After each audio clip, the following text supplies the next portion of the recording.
Good evening, good evening. And I'm on a little bit early, so just getting myself set up.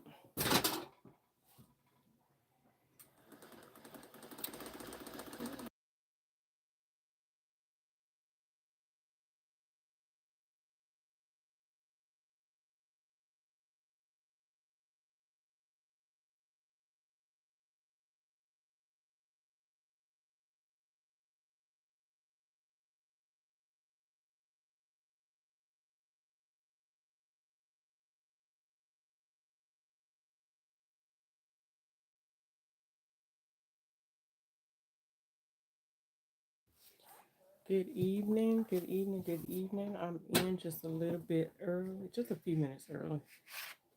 So just gonna get myself set up here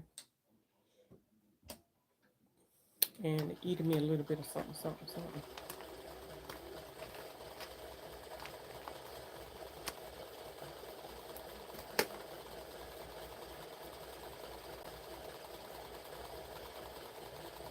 Hi, Sharita.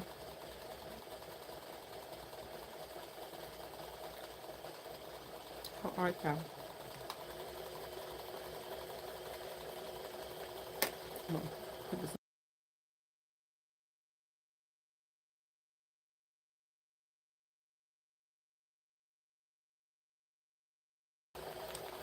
Happy New Year, Maya.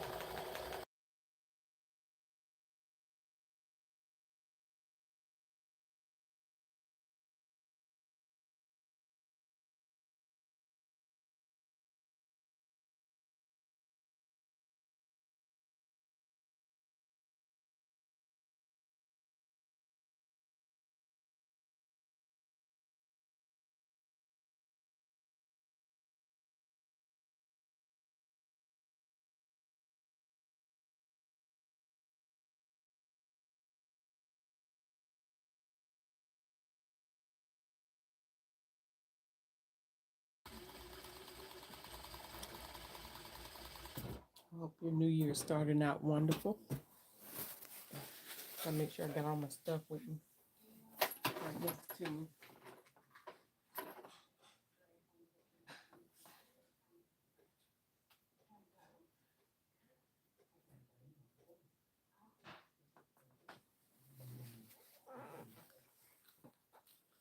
Bear with me just 1 second.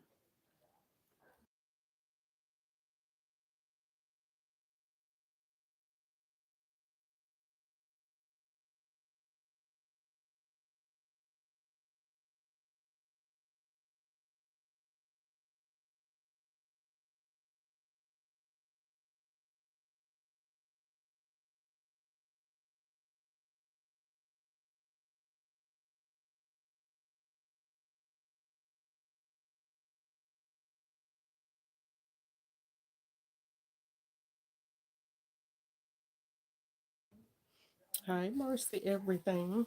Blessings to everybody. Thank y'all for coming in. All right. Just trying to give it a few minutes so everybody can come in. All right.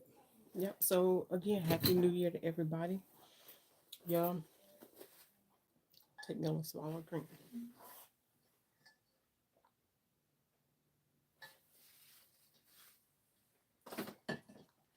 All right. Get that out of the way. All right. So, do y'all know what this week is? Boys and girls. This is, let me just say, welcome to So Much Talent Stash Busting Month. Like every January, here, rewind, rewind, rewind. For those of you who don't know, my name is Alethea. I'm a creator and founder of So Much Talent, and we've been around for a minute. But we love challenges, sewing challenges. Periodically, we do sewing retreats and things like that. So every year, every January, we kick off our challenges with the January Stash Busting Fast. And the way this fast works is we fast buying fabric and patterns for the whole month of January. That means no buying patterns, no buying fabric, no patterns of any kind, no PDFs, no commercial patterns, no swapping patterns. However, there is a little 80-20 rule for fabric.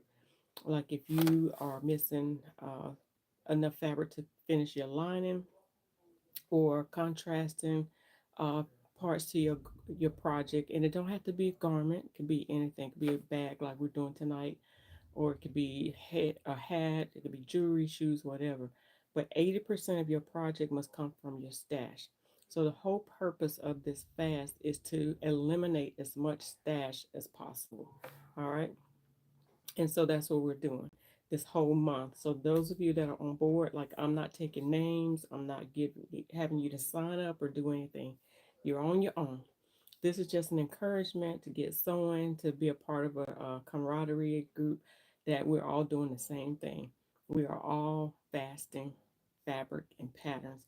It's like a purge, right? At the beginning of the year, take that first part of the year, get rid of fabric so that way the rest of the 11 months of the year, you can purchase, purchase, purchase, purchase, right?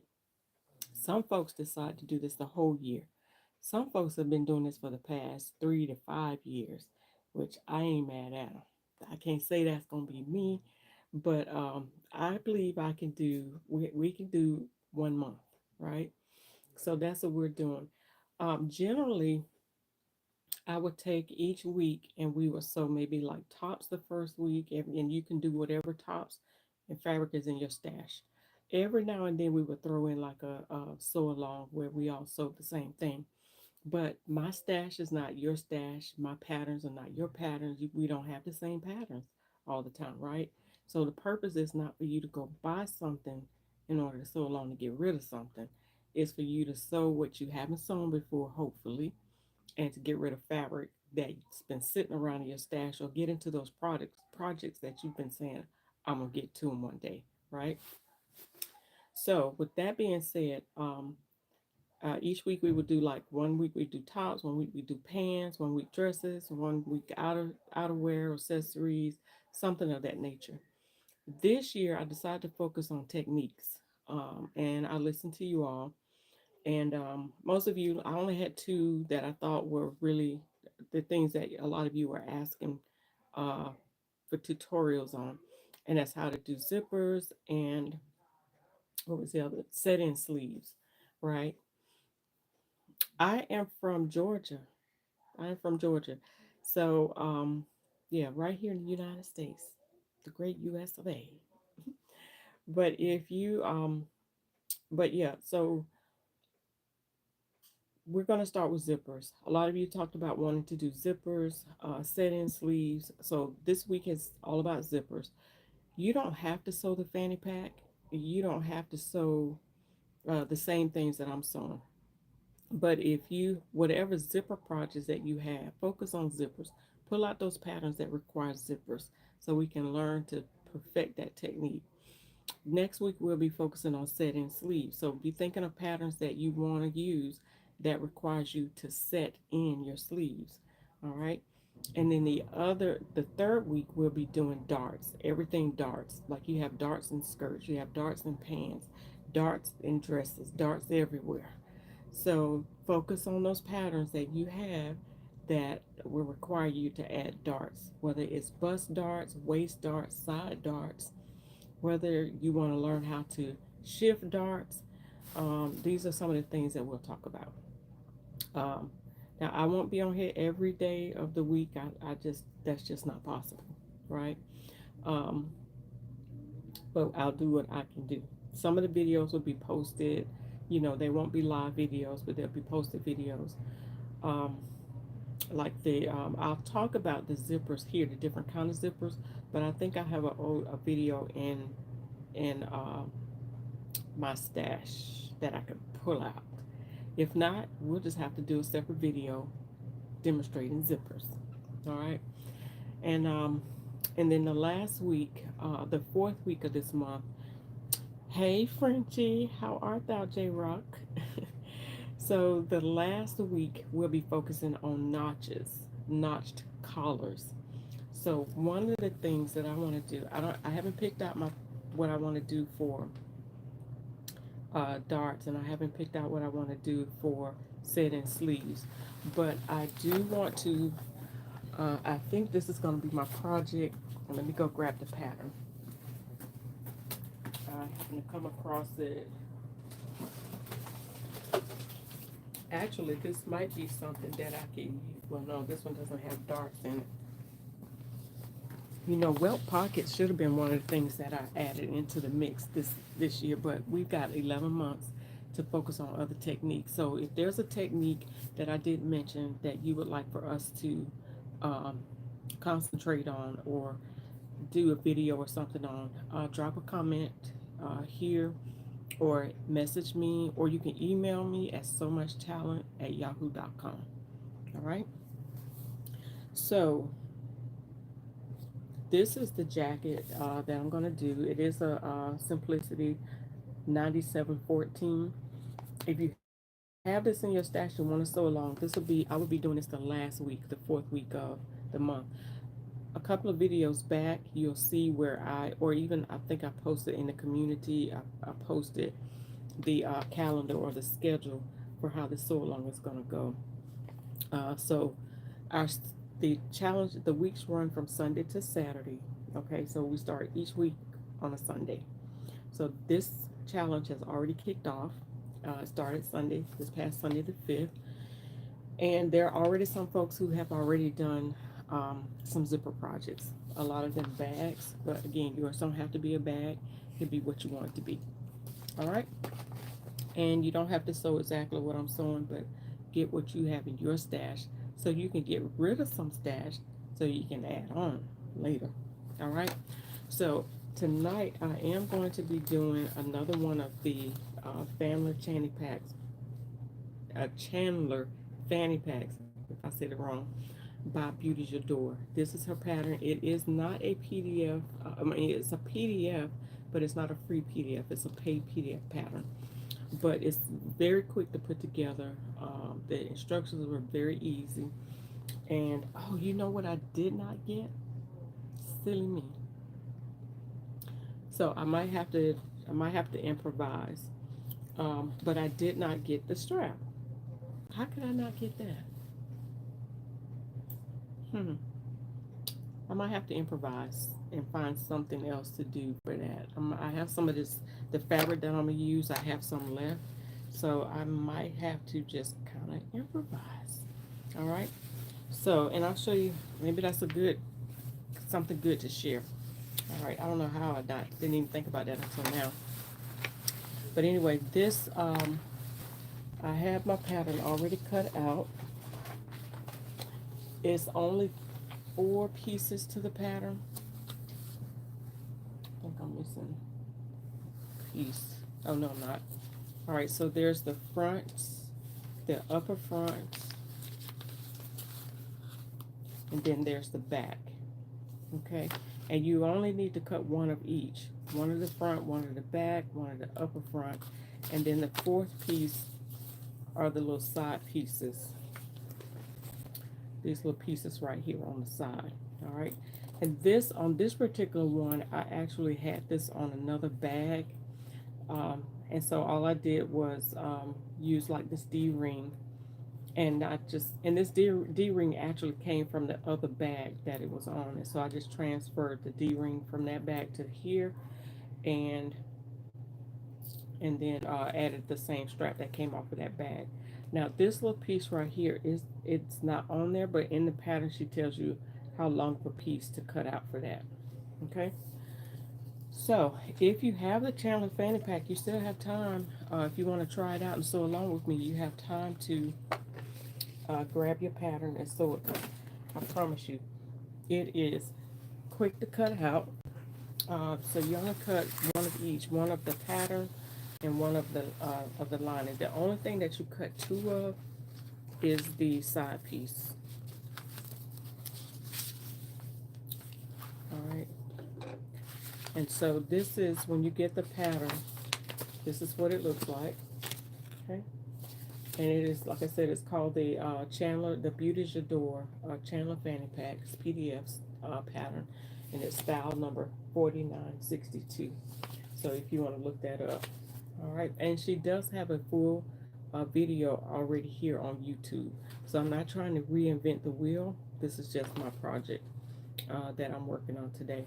Now, one of the things that I didn't do, I did not interface anything on mine, and I'm almost second guessing myself. I do have some fusible fabric here, but I don't know. No, that's not fusible. That's a crinoline facing. I don't think I'm going to interface it. Um, but if you want yours to be a little bit more sturdy, have a little bit more body to it, you can actually interface yours. She actually added batting to hers. Matter of fact, do I have some batting?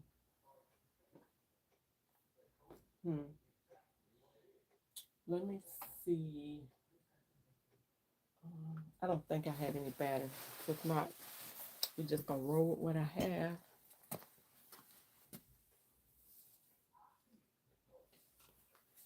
Because my initial thought that I really didn't want to interface it.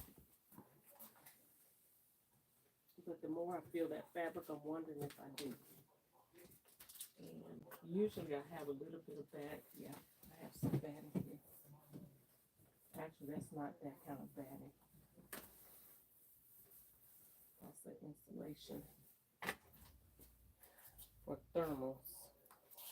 So I am, in this case, I am not going to do a batting.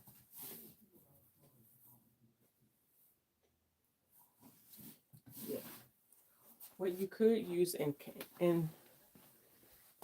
instead of a batting, if you have like a wool piece, especially on this right here, if you have like a wool piece of fabric or even a stable knit or stable knit fabric or something a little bit more firm, you could use that as well. So, but in this case, I'm not. All right, so before I get started, let me go ahead and finish setting up my machine. I'm going to add my interfacing. Not my interfacing, I got interfacing on the brain. Got to add my thread and my bobbin. Okay. Now, if you have questions about zippers or anything like that, I like the little faces and stuff that you're sending. The little hands and everything.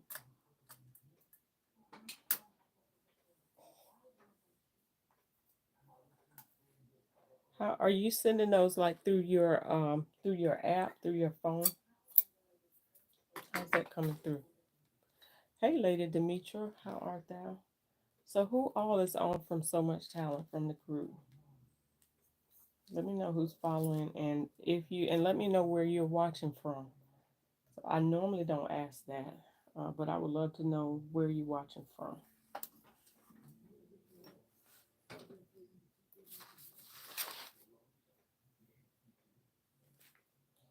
Go ahead and get this set up. Y'all, I normally don't play music or anything. Excuse me, in my videos. One, I'm scared to, because I'm scared to be shut down. I really don't know what to play. So it's usually me talking, and some periods of time I might get quiet if I'm trying to focus on what I'm doing. Like trying to get this thread. You know what? I think I'm gonna change that needle out. Hang on.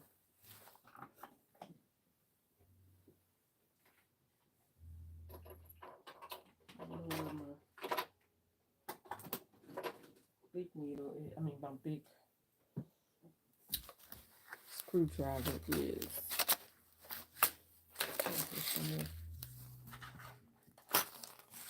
All right, so if you're sewing tonight, let me know what you're working on.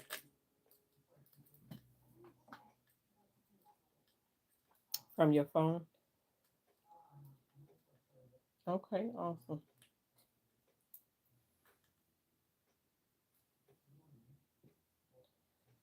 All right, grab me a needle here. I'm gonna use normally sewn with a 14-inch zipper. Needle. I keep saying all the wrong things. 16. Where are my 14?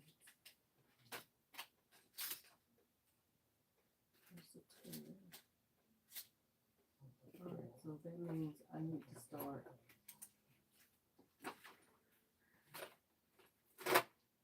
That means I need to order me some more needles.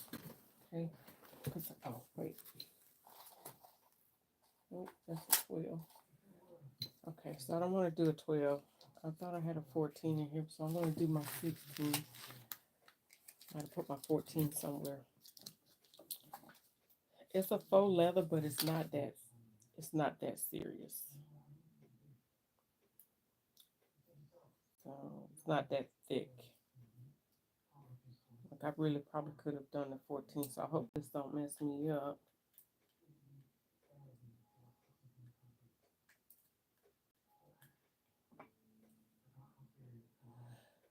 Hey, Denise, how art thou? I am actually working on a Chandler Fanny Pack. We're talking about zippers tonight. And so I was just getting ready to ask if anybody have questions about zippers.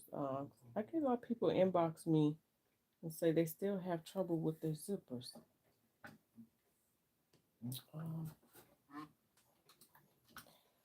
so we want to talk about it. I did a video tutorial a while back, just a few years back, on zippers, and I did the various type of zippers that you can work with. Like this one was the hidden side, invisible side zipper with a pocket. It took me a minute to kind of get that concept. I had to go over it and go over it, but it's pretty cool the way this come together.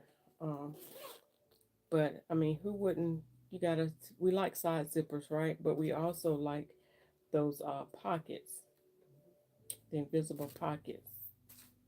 I mean, the invisible zipper, but the side pockets at the same time. So you can still have that zipper, side zipper, invisible zipper, and still have the side pocket. So we did that one. I also did, this was the center zipper. So that's the one, everybody knows this type of zipper. And usually when you're learning how to sew zippers, this is the first one, first type of zipper that you learn how to sew. And that's the centered zipper.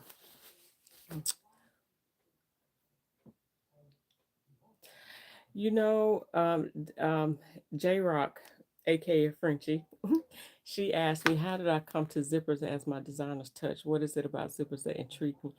I don't know. I love metal. I like the exposed zipper. It's just a nice little touch. And speaking of, I don't know if you saw my video earlier today. Um, when I went to get my zipper for this project, I wanted a metal zipper. I just love the aesthetic of it. I love the look of it, and especially the exposed zipper down the back of a dress or a top. I thought about you today, that T-shirt. So that might be another project that I could work on to show how to change something around. It's just, it, for lack of a better word, it's just a nice designer touch. Denise says, I'm comfortable with zippers except adding new pulls. Okay, well, we can definitely talk about that tonight. And I need me some air.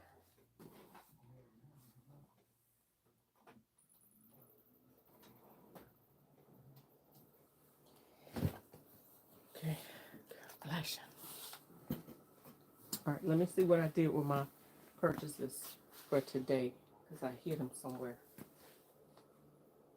Hid them from myself.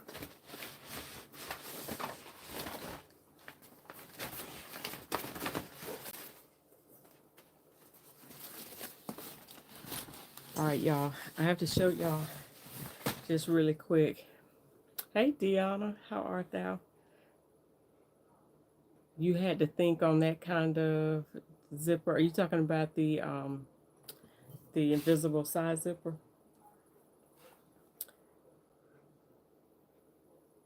You working on flange pillow shams with zippers? Yeah, I love a flange pillow too. Um, yeah, I love how those come out. All right, so yeah, this was the fourth bear. Like the other night, I was working on those bears, and see how the ears came out.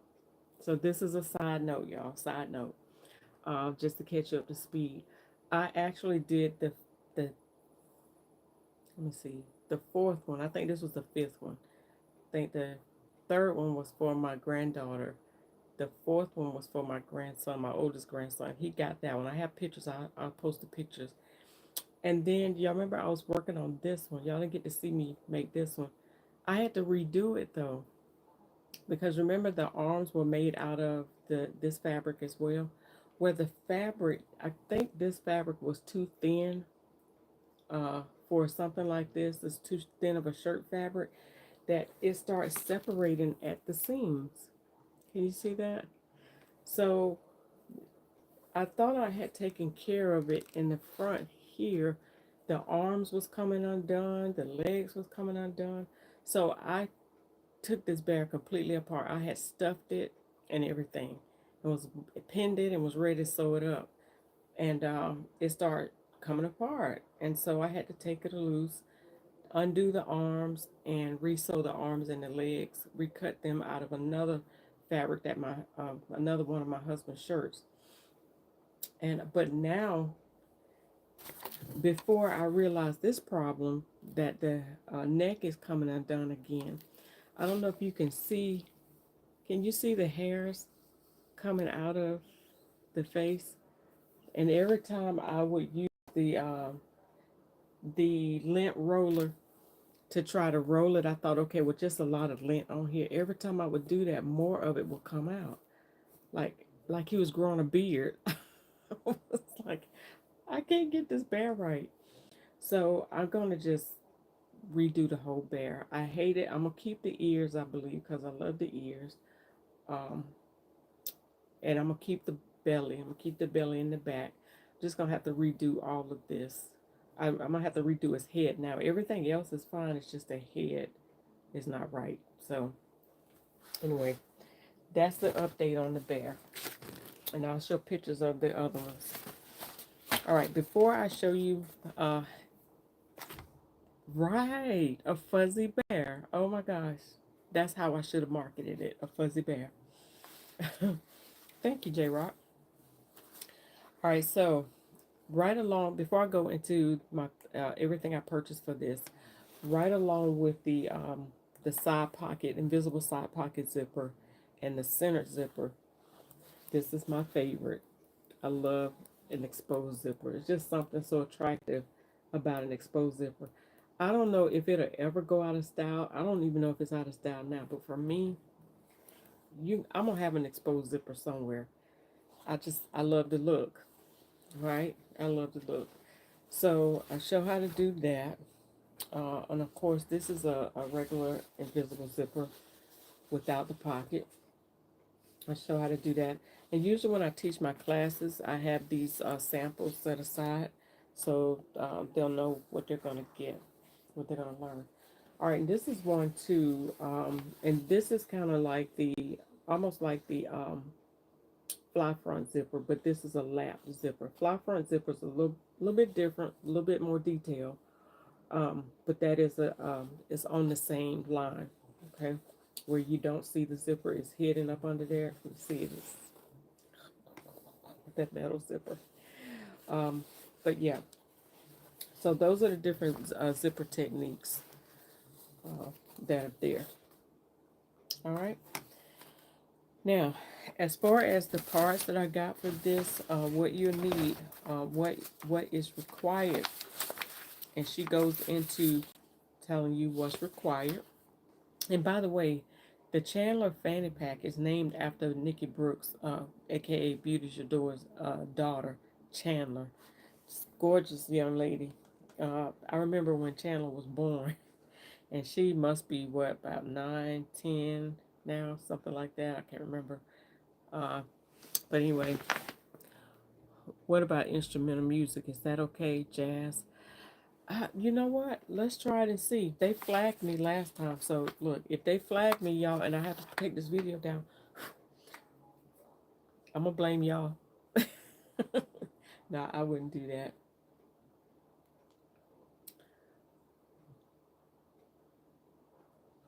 In the other video, I just had a movie playing in the background, and it wasn't very loud. And the last time I had music playing on, I think it was from YouTube. Okay, let me do this again.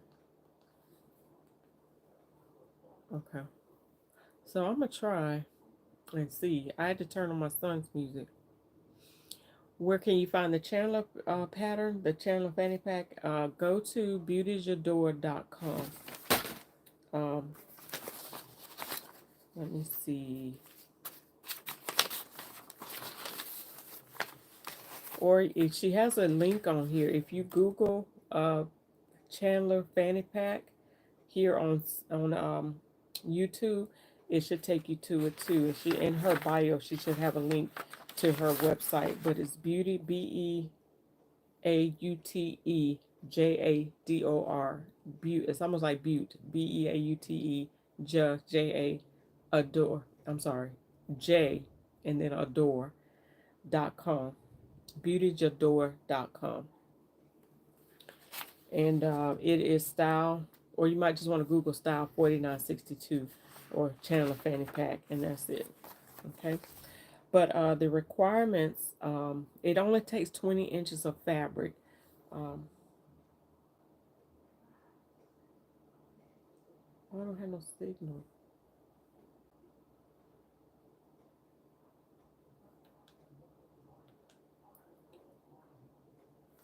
Hang on, I think I might have kicked my thing out.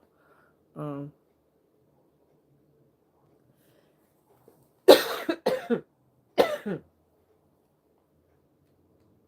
no music, they don't want any sound except your voice. Okay. I know some people will play music in theirs, and I don't know how they get away with it, but like I hear them, ask for Siri and, what's that, Alexa, all those. But if y'all okay with no music, I'm okay. Let me see what's going on with my. Might not be able to put anything anyway.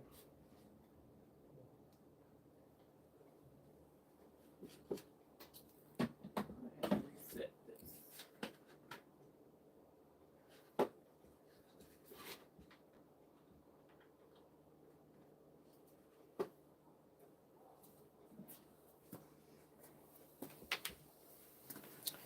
Either that or pick up my other.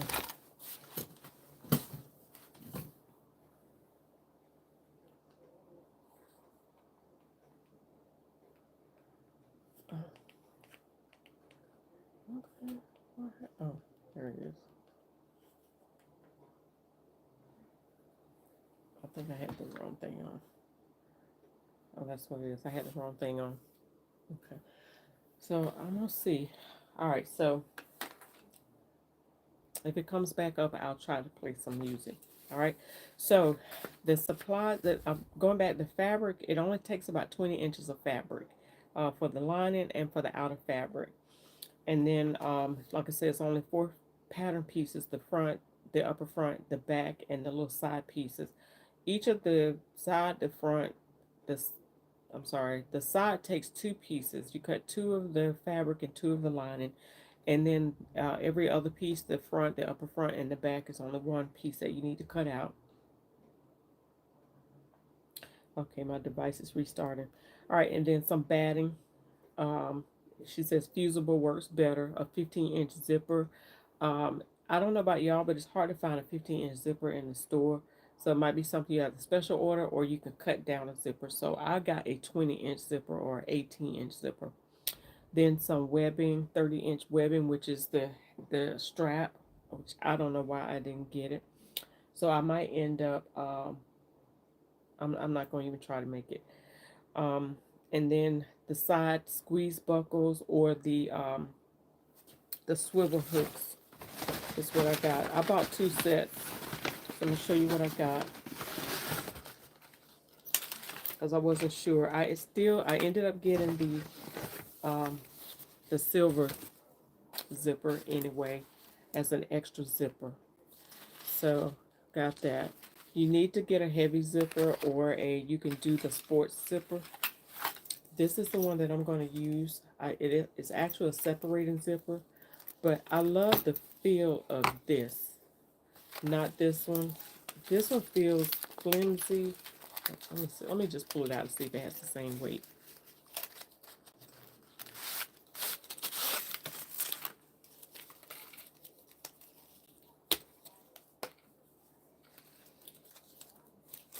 Okay.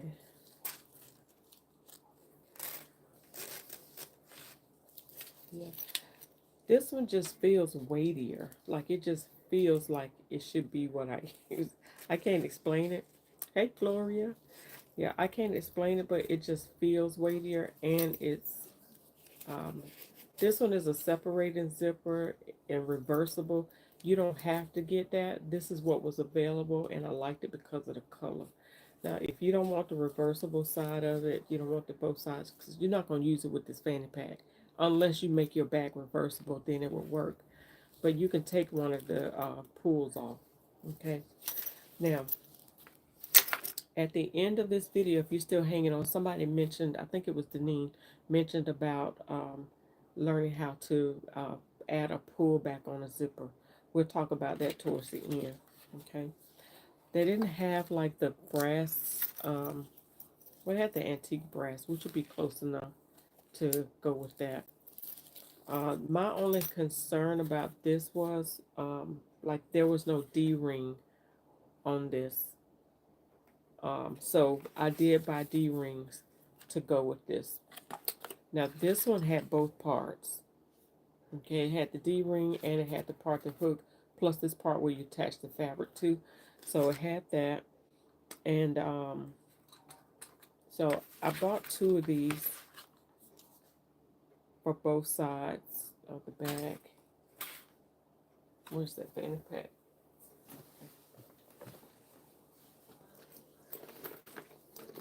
Yeah, so you're going to need two sets of those for both sides of the bag. So I bought two of those for another project for the silver. And then I bought two of these for this particular bag. Now the fabric that I'm using is a faux leather fabric. It's like a faux leather.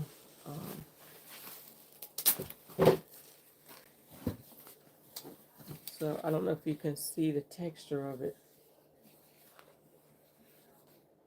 And it's pretty, it's a thin bag. So if you needed to add like a little batter or something, make yours a little weightier, you can.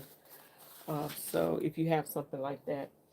And then I am using a fabric that I found in my stash. Both of these fabrics were in my stash, all right?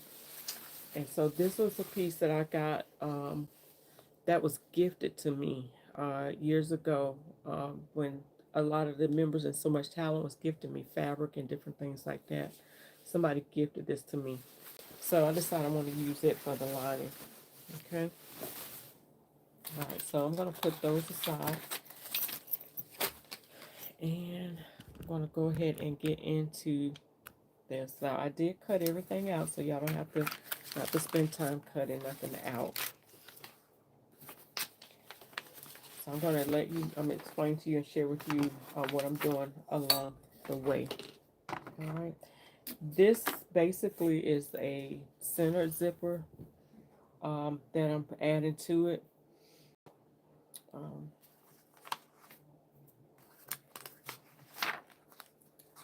right, so we can skip all of that part.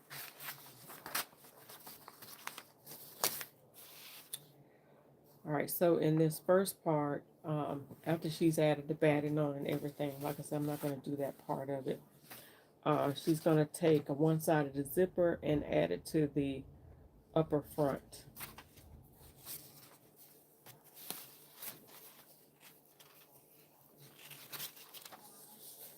This is the upper front piece, okay?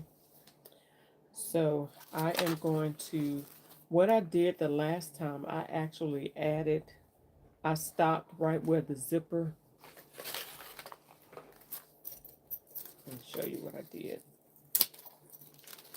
So on most of these zippers, the zipper has a long tail at the beginning, like a long,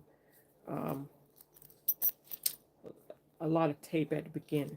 So I started, I think, right there at the beginning. But if you notice on mine, it left an opening. Okay. So I'm going to, I think there's a, see what the seam allowance is on here. I want to say it's like a quarter of an inch, maybe even a 3/8 inch seam allowance. Can't even remember. Let me see what she says. So I want to make sure I tell y'all right. It doesn't say on here, but I'm almost sure it's like a 3/8 inch or quarter inch seam allowance. Okay. If anybody's sewn this Chandler Fanny Pack, let me know. I can't. Oh, I can look in here and tell you what I did.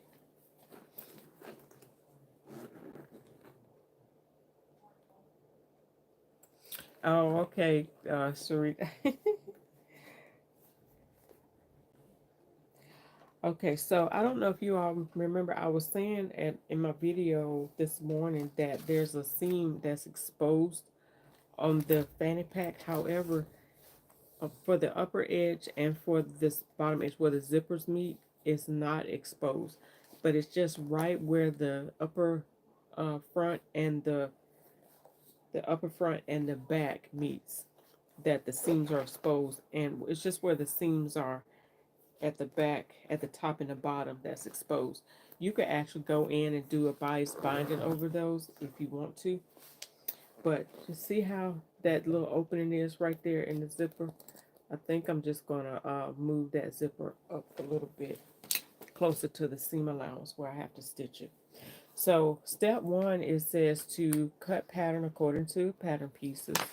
Step two, you cut batting for each pattern piece and trim the edge of the batting, because the more batting or more that you have in the seam allowance, the thicker it is.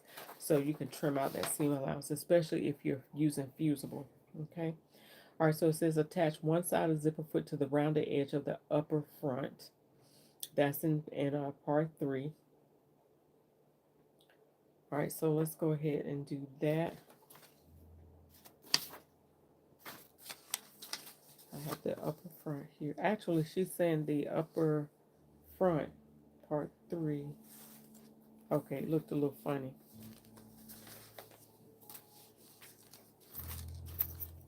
So I'm just going to take one side of the zipper, and mine is a little bit longer, so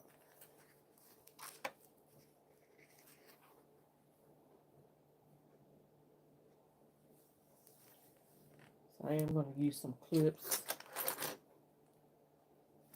to clip that on.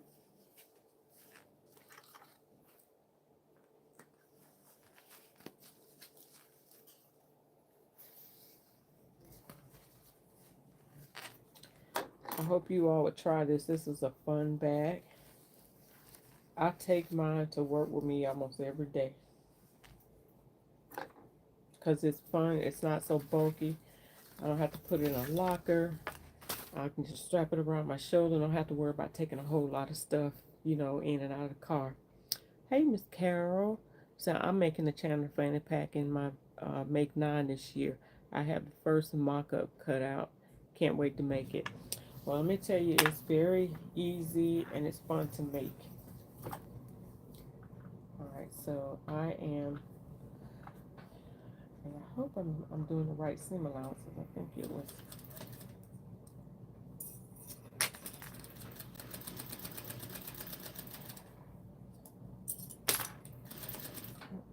Y'all, did y'all see that keep dropping? Because I'm thinking I'm putting pins up there. Usually, I don't know if you can see, I have a magnet with my pins on top of my machine. And so when I drop my pins, I drop them right there. So as I'm taking the clips out, I'm thinking I'm taking the pins out, and I'm trying to stick my pins up there. It's not working. I keep hearing them fall off.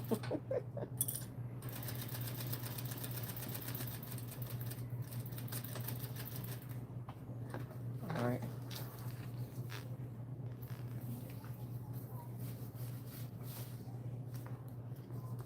So I need my little clips, so I don't have to worry about big scissors. Move that out the way. All right, so I have the zipper in, and that's the upper piece. Okay, and then on the, oh, you know what? I did the wrong side. I did the wrong side. So I have to be careful. I know it kept looking funny. I'm supposed to be putting the zipper on this side. And what do you know? I forgot to change my stitch length. It's in there tight. I'm going to be careful with this because this is the kind of fabric you don't want to rip apart. Now there is a fabric, I can't purchase it now because I'm honoring the fast. So for those of you that's coming in, this is part of Stashbusting So Much Talent's annual Stashbusting Fast, where we buy no fabric or no patterns throughout the month of January.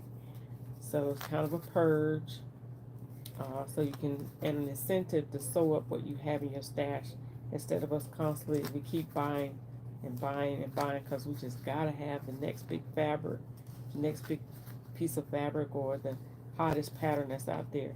And y'all, I know we joked about this the other day that, but it's true. We buy from these pattern sales like the patterns are not gonna come back, like they're not gonna exist anymore, like we're gonna miss the next pattern sale. Why do we do that? Y'all tell me, why do we feel like we gotta have that pattern right then and there, knowing good and well you ain't gonna make it right then. Some of y'all do. Some of y'all do, but not all of us do. And by the way, Frenchie mentioned that she's working on um, pillow shams that has zippers in it. You can work on anything that has zippers. It don't have to be clothing items. Don't have to be a bag. It can be home deck. Um, Anything that has zippers. We're just working on zippers this week. Next week, starting Sunday, we're gonna be working on um, sewing set-in sleeves. So make sure you're getting your projects together. I already got it posted. Have it posted on Instagram. Have it posted on TikTok. So you can't miss what the projects are, what we're sewing, and what we're focusing on. Instead of just focusing on like the types of garments, um, we're focusing on techniques. Okay. So let me try this again. And I might have to pull out my one-sided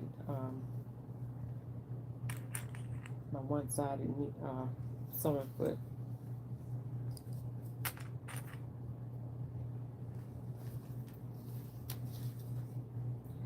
I think I probably would have wanted this to be a little bit more firm, but it is what it is. Because remember, we're not buying any fabric. Now I probably could stitch a piece of denim behind this to make it a little bit more firm. I'm gonna be thinking now. Oh, you're welcome, Miss Carol. You are welcome. Um, should I do it, y'all? Should I add denim behind it? Let me see. Do I have denim? Now, when I say denim, I have denim in my stash already, but I'm thinking of using some denim from like something we're getting ready to discard or recycle.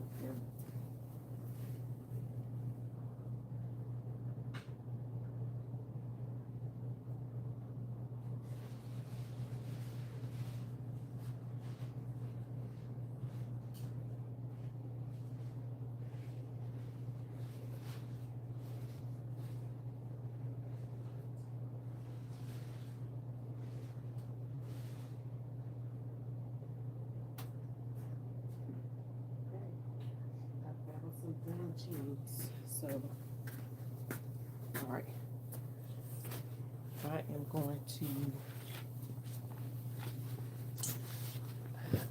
going to slide this aside for a little bit, so I hope y'all don't mind. I'm going to deviate just a little bit, and I don't have the batting, but there's always options. You're the creator. You make it do what it do. All right, so let me go ahead and pin this around so I can go back and add on the denim to the back. So I'm just going to sew it as one piece. So I'll show you what I'm going to do. I just need to cut out the upper front front and the bottom.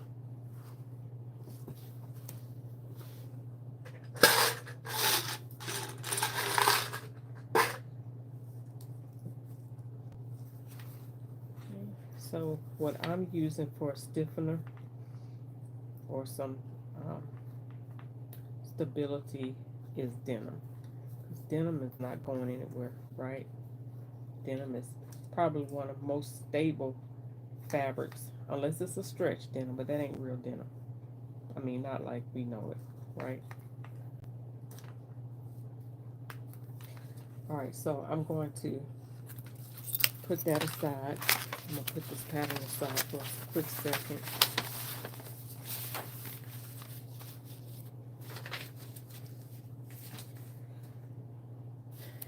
I'm going to,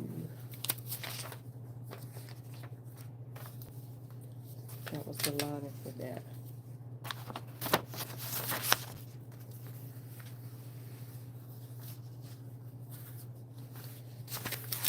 Alright, so I'm going to, that's too small.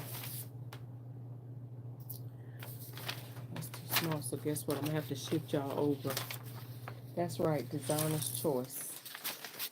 That's exactly right. So I'm going to take this and I'm going to shift you guys over this way for a hot second. Don't get whiplash.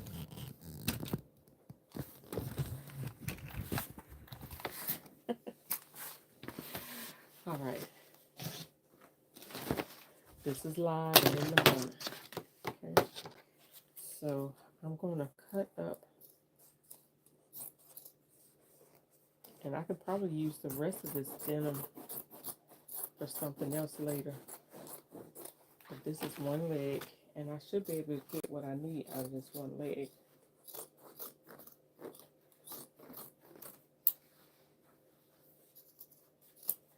Hopefully. Okay.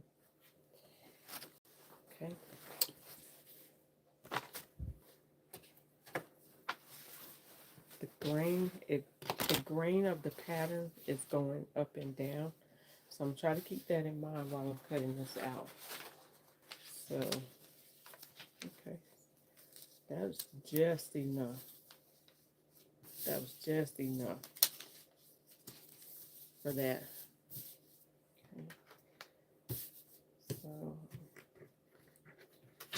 I'm going to cut that out there. I don't have to do the side pieces. You know, this might not work here, so, because this is a little bit longer, so I might not have to. That'll be okay. All right, so I'm going to have to do this the opposite way. Say it with me. Designer's choice.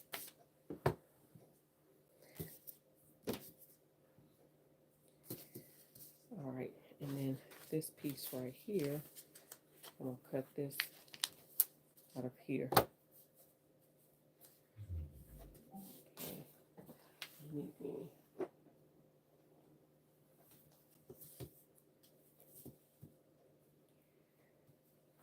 Okay.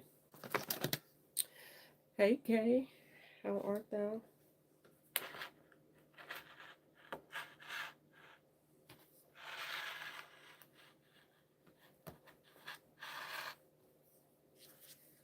Okay. Push this to the side for a minute.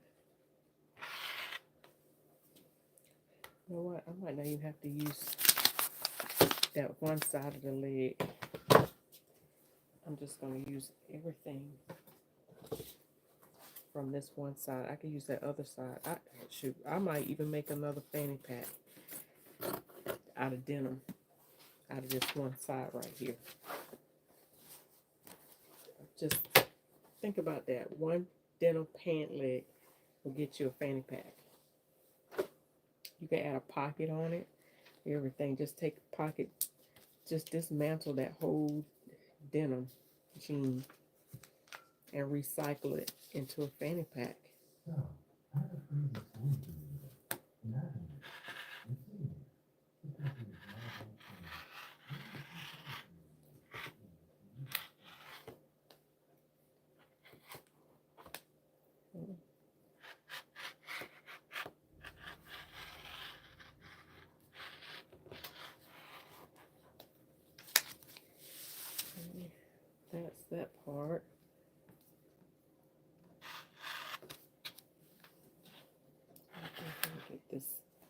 food out of here.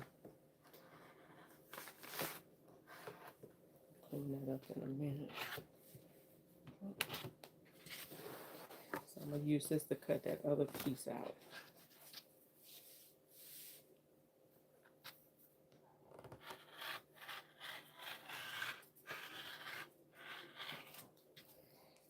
I didn't want to spend too much time on here. That's why I just wanted to go ahead and get everything cut out before I came on. But we reserve the right to change our mind, right? Like if I'm going to do it, I might as well try to do it the best that I can in the beginning. Will you be adding batting to the jean fanny pack for structure? No. This denim is serving for my structure because I don't have batting. So this denim is going to serve for my structure. It's going to add a little bit more weight to it than what I had. Because I wasn't going to add anything in it. So yeah. And that batting is optional. So you can add it in there. Like the last fanny pack that I did, the faux leather one that I just showed you, it's much weightier than this faux leather. And it didn't need additional structure. So it just depends on your fabric and your, you know, your design aesthetic, what you want.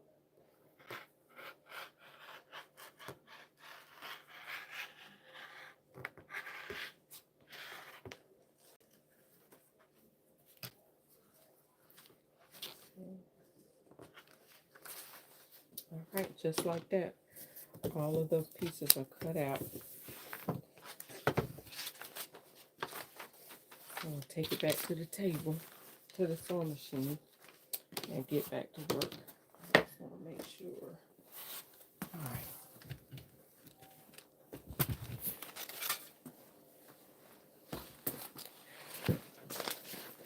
All right. You say, I have been collecting denim pants to make bags. Fanny pack will be added to my projects. Definitely add it because it's really quick. So this was the upper front piece that I'm working with now, and I'm just going to take the upper front piece here, and it don't matter whether it's the back or the front because it's not going to be seen. Actually, I could have used this for, I could use this instead of the lining. So, yeah. Now, I'm going to go ahead and use it for my stabilizer. It could have been my lining, though, which I still could use, cut another set for my lining, and that will give it even more stability, make it feel even more firm. But I'm going to go with the lining that I chose. I'll cut it out because I don't want to waste more time. I have more of both of these fabrics, all of this fabric. But I'm going to work with what I have so that we can keep this show moving. So I'm just pinning. And actually, y'all, I could, I'm going to do it a little bit. I'm going to do it one at a time. I actually could have stitched a lining all in one. But in order to show you what I'm doing, I'm just going to do it like this. All right, so I actually could have pinned the lining on top of this and stitched it all in one. But I'll go back and do that. Okay. All right, so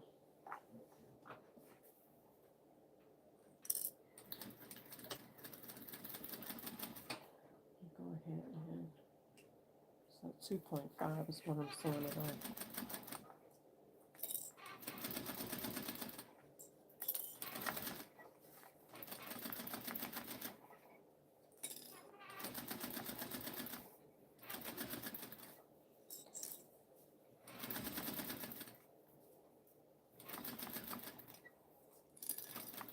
It doesn't require you to clip any seams or anything like that, but you can if you need to.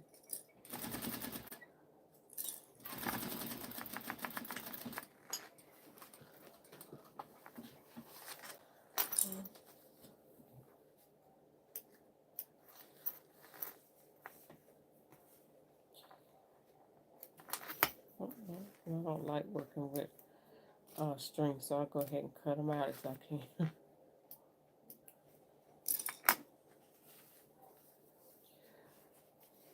All right.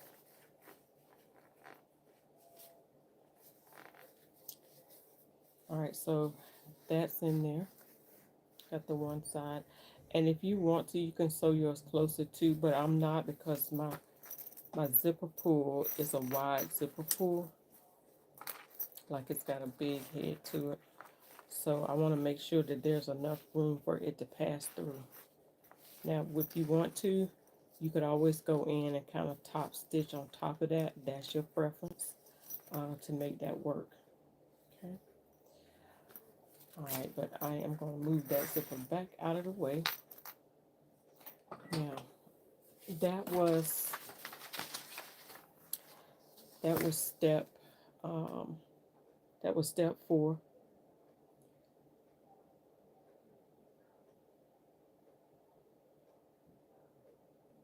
Now this says use a zipper presser foot. Okay, so basically you're using the zipper foot. You could use, if you're using an industrial sewing machine like mine, there's a one-sided zipper foot. But if you have the regular sewing machine, I'll show you what your presser foot will probably look like. So for me, I would use a zipper foot like this with the one side that it gets close to the zipper as possible. But again, I don't want to get that close to the zipper because I want to be able to make sure my pull can pull comfortably. But if you have a zipper foot and you're on your home machine or domestic machine, it may look something like this, or let's see.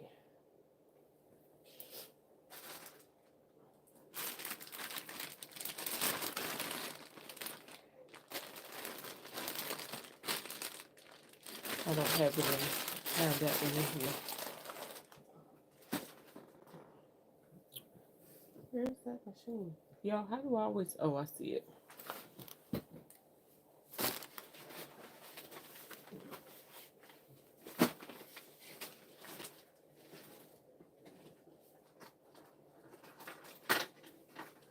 Show you what your zipper foot will look like.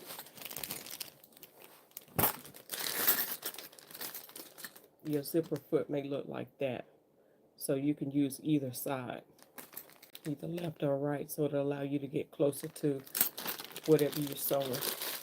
Okay. But I'm not using that, so I'll put this back here just like that. Alright, so the next step is to stitch using a zipper, press the foot, turn right side out. So I've already done that. So that's step 4, step 5. Step 3 was just attach one side of the zipper to the rounded edge of the upper front using clips. Attach the front lining. That's what number 4 is. So I am going to find my lining fabric for the upper front piece.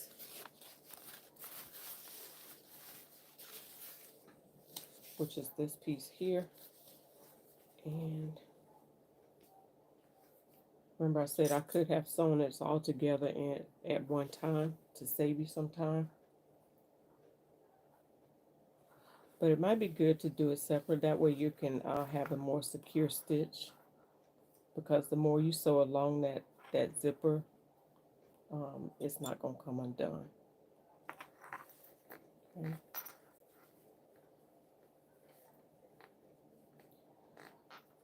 Let's cut a little bit.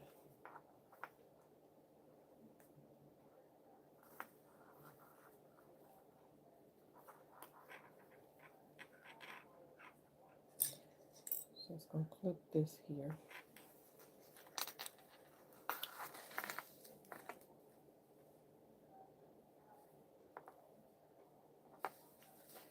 Make sure you get everything in there good, lined up just right. You don't want your stitches to be off.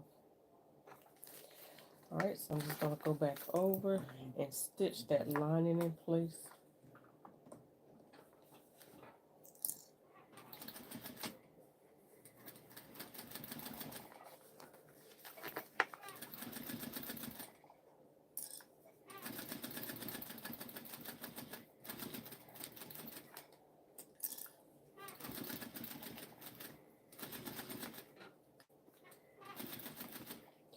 I'm watching my fabric underneath.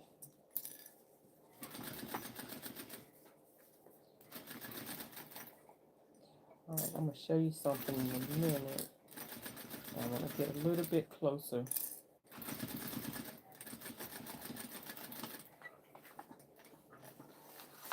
Because the more you use your zipper, or the more you use this bag, it could come apart. So, see right there, it just didn't get quite close enough, or the fabric starts slipping. So I'm just going to go back, open that little part up, and sew back over that area.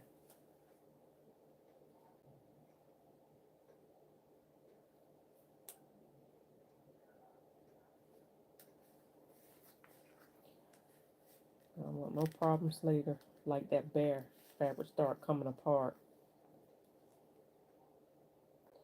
I don't know why that happened.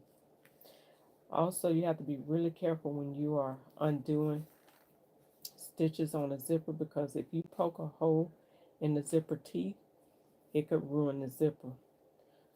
Because what happens is when you're sliding that zipper back and forth, up and down, if there's a hole in the zipper teeth, then you won't be able, that zipper pull will get caught in the hole, and it will cause a puncture in the zipper. You won't be able to use it.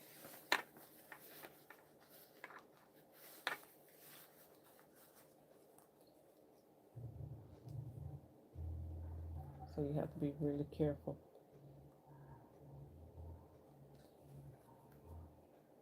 Now, this is causing, it's going to make me rethink my choice to use this type of fabric.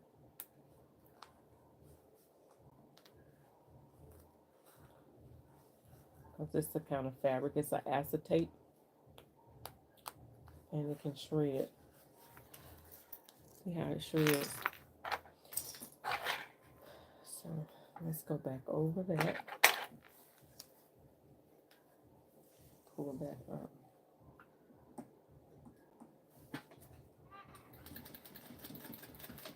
I'm going to make sure that there's enough fabric lapping over.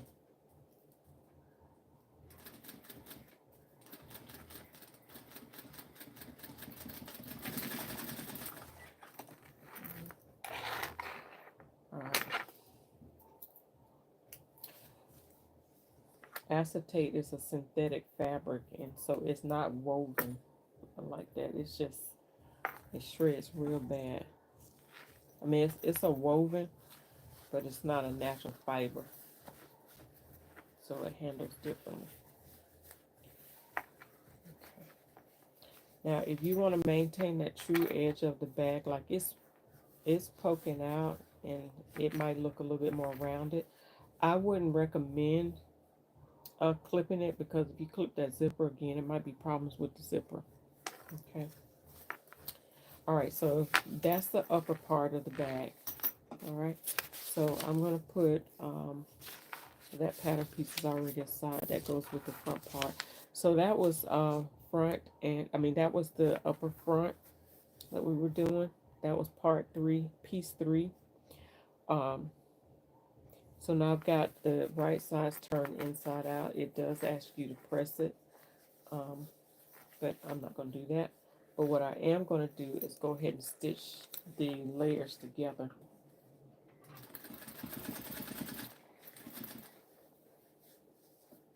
I'm going to stitch my stabilized piece together, the denim and the outer layer. I am going to stitch those together, and the lining.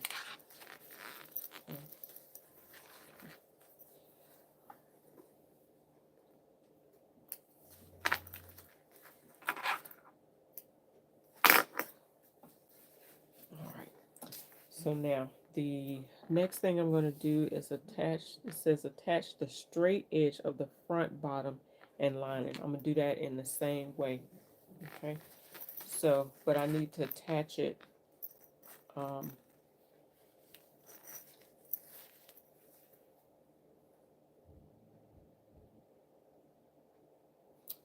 okay. So I'm going to attach it to the back. The back is going to be attached to this piece here. So where I'm going to attach the front, the bottom pieces is going to be down here at this part.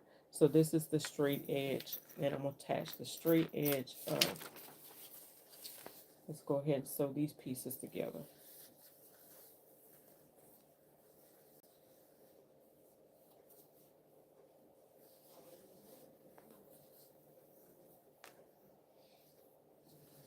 I'm going to leave that lining off. Okay.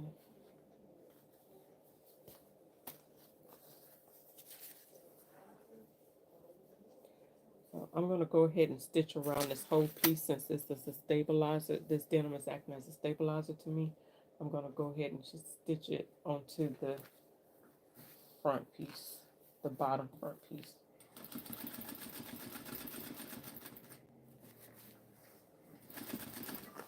That way it'll act as one piece.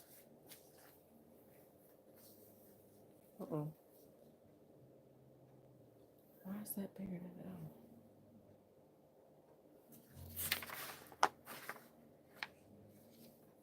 that? Oh. Wait, why do I have that piece? Did I cut two of the same pieces?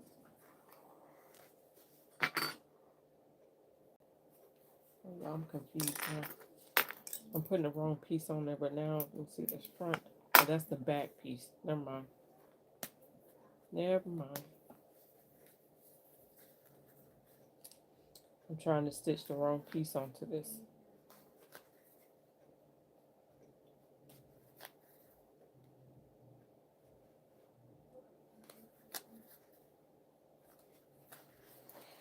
That's why you keep your seam ripper handy. All right. So this is the back. The biggest piece is the back piece. So I'm going to move that out the way. Okay. This is the piece that I'm supposed to be working with.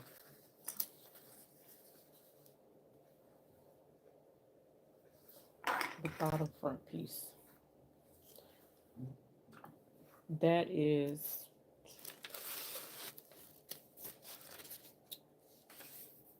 piece number 2. Make sure I'm telling y'all right.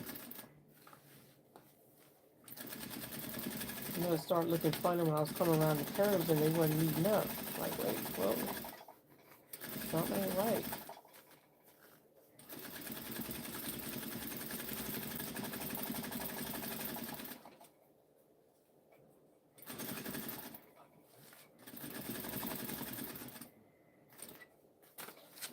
Okay, get this out the way. All right, anybody else sewing this fanny pack or planning on sewing the fanny pack? If you're not, what zipper projects are you working on right now? Whatever zipper projects you're working on and you're doing them as part of the So Much Talent Stashbusting Fast, don't forget to use the hashtag hashtag SMT 2025 Stashbusting Fast. Okay.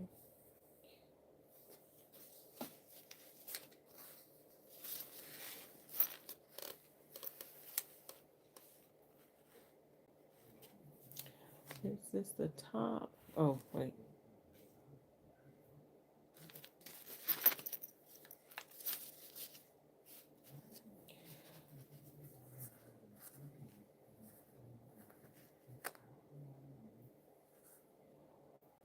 Okay, something's not adding up.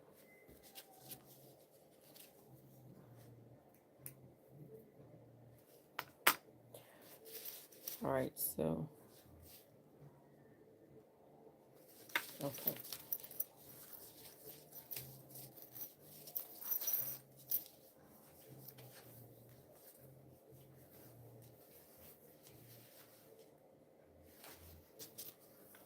So I gotta add this to the other side of the zipper. Okay. Got it.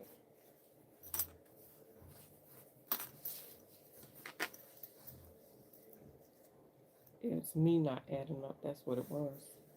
All right, so this is the other side of the zipper.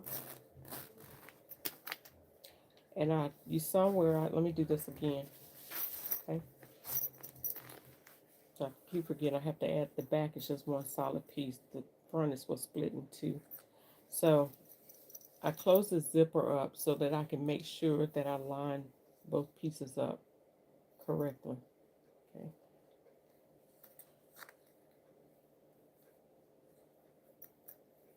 So go ahead and pin these in place. Clip them in place actually. And I think I'm gonna do what I shared with you I was gonna do the last time with the lining. Go ahead and sew it all in one. But let me go ahead and get this clipped on here first.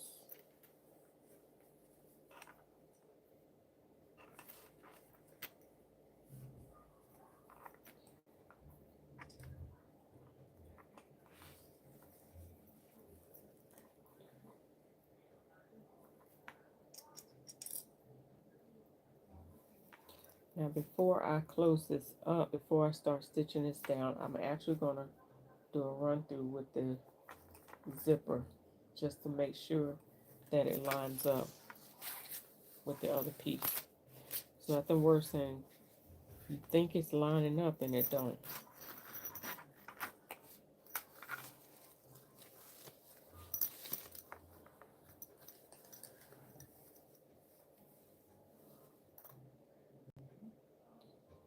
Okay, something's still not lining up right. It don't look right.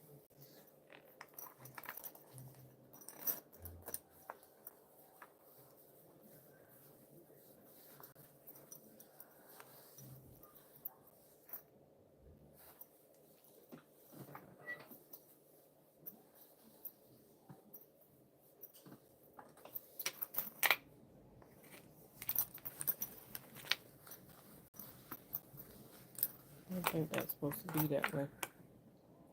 Alright, so y'all keep in mind, I've only done this one other time and I can't remember what I did.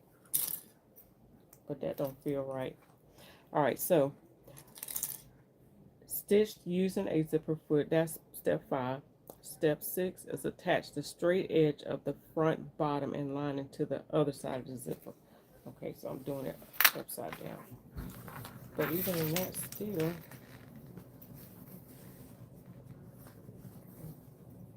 alright, that looks better. That's why you pin everything first, or check it out first before you start sewing. So I'm going to do exactly what it says, pin the straight edge to the other side of the zipper. I was trying to pin the curved side to the zipper. Hey Nina, how art thou? You say I usually baste or tape my zipper before stitching.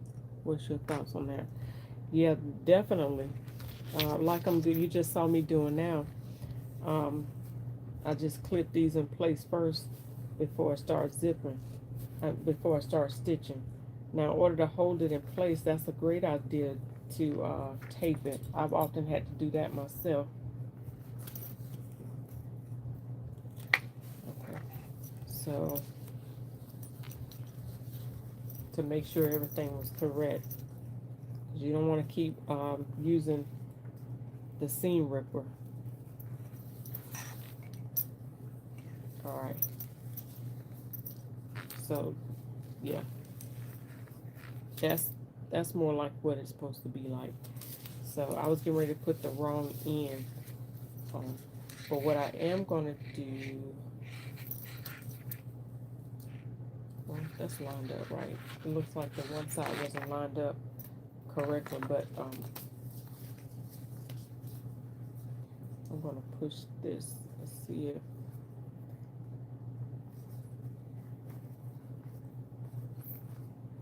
maybe I don't have it in the center. Yeah. So I'm going to make sure it was lined up correctly. So now I can go ahead and sew. But however, before I do that, I want to go ahead and sew the lining like I did like I was talking about the first time. Just go ahead and sew it all at once. So I'm placing the lining on the other side of where I've got to sew the zipper on.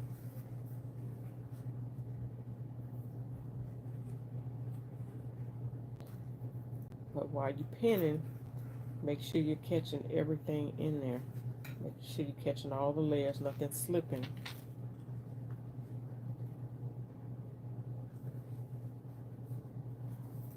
If you're not sure, don't try this part of it. Just go ahead and sew one piece at a time. So the fabric, outer fabric on first, and then sew the lining.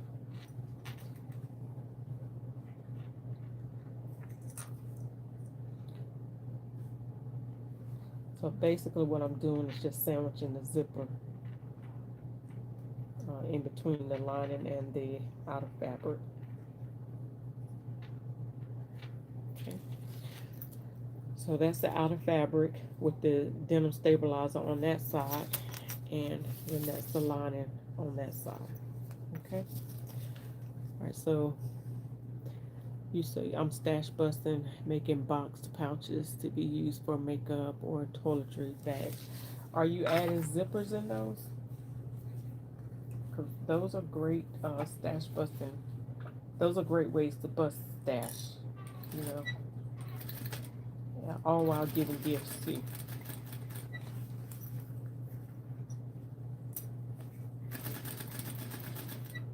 So what I'm doing is, I know my zipper foot is rolling up against the zipper teeth.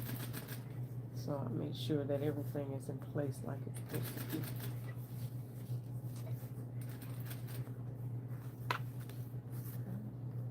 And I'm checking, making sure everything is in place where it's supposed to be.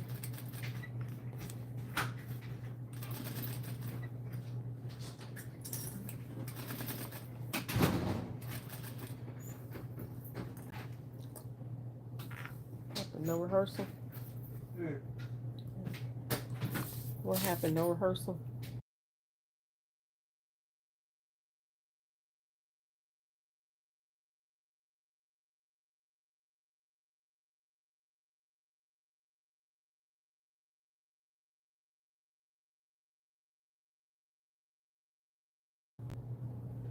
All right, almost done.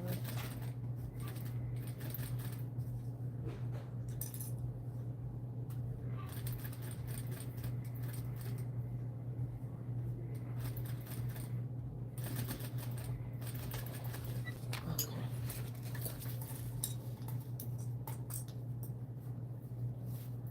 All right, so got that on. So the zipper's on there. All right, and let's see if I made that reversible, it'll be okay, but that's not the goal. So I'm gonna go ahead and stitch this down, stitch these two pieces together.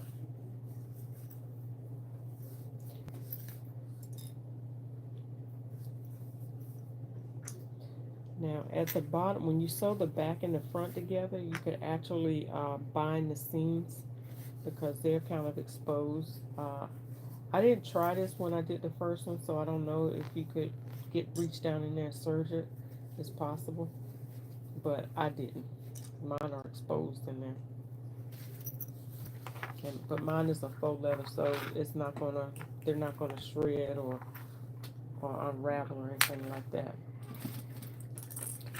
This piece, this one I'm doing right here is not part of the direction, but because I um making my lining piece is one, at least I don't think it's in the direction. I'm sandwiching these two pieces together.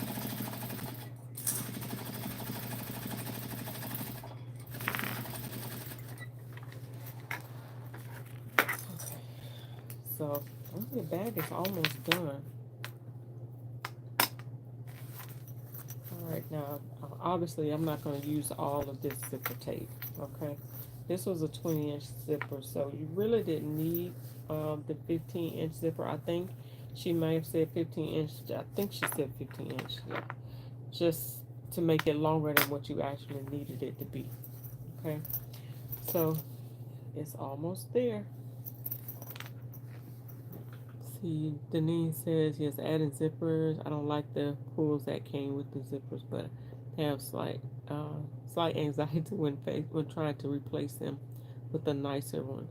Sad face. That's okay. We're gonna show you at the end of this how to replace the pools. You just have to make sure that they're the same size pools as the ones that you're taking off. And they do have designer pools. I think you can even get them from Wawak, or there's a zipper stop place where you can order zippers. But there are several places where you can get them decorative pools from. Um, I think even in Joann's, they have like zipper pools that you can either add to it. I don't know if you can see this right here, but you can see where there's like a little groove right here. There's a little opening. I don't know if you can see that. There's like a little slit right in there. Like you could, if you had a pliers or something, you can lift that up and take that pull off and slide another pull on there. But if you're talking about removing this whole zipper pull, I'll show you how to do that towards the end here. All right, so we've gotten through step 5. Um, well, step 6 too. We've gotten through step 6. All right, so let's go through step 7. All right. So it says turn right side out and press. So you, at this point, you would actually press like this part right in here. So I'm not going to do that. I'm not so concerned about the pressing of this. Maybe I should be.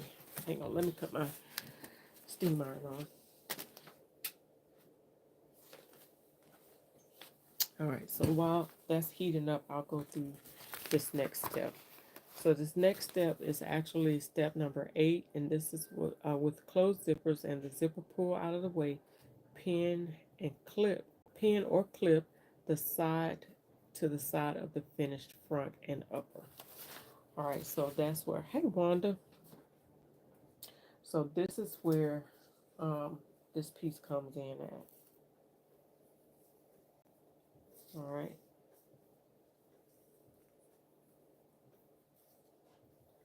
So I'm gonna have to recut this piece because I can see I got part of the selvage on that one. So let me cut another piece. Well, you know what? Let me see how much of.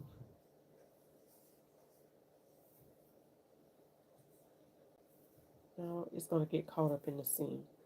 So no, I'm not gonna worry about it. All right, so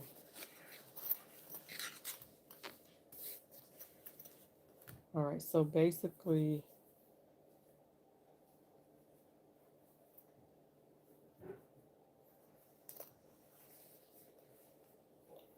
all right, so you can tell which is kind of the shorter part of how it's supposed to go.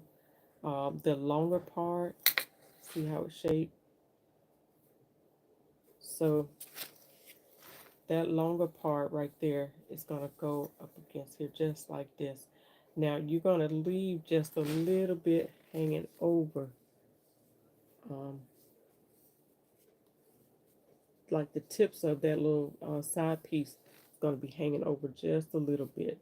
And that's usually where the seam allowance is. So it's like a 3/8 inch, 1/4 inch seam allowance. In this case, I'm going to use about a 3/8 inch seam allowance. So I really want my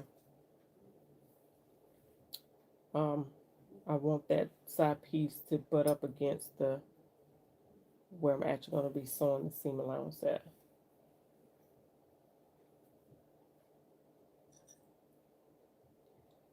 All right, so now I have to be careful on this part. Now this is where I really want to use a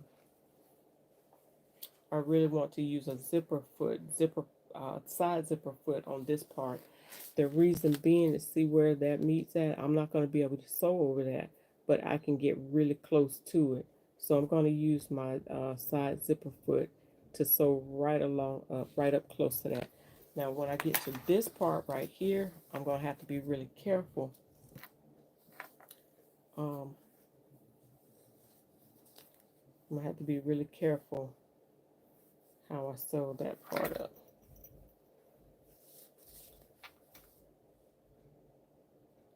You know what?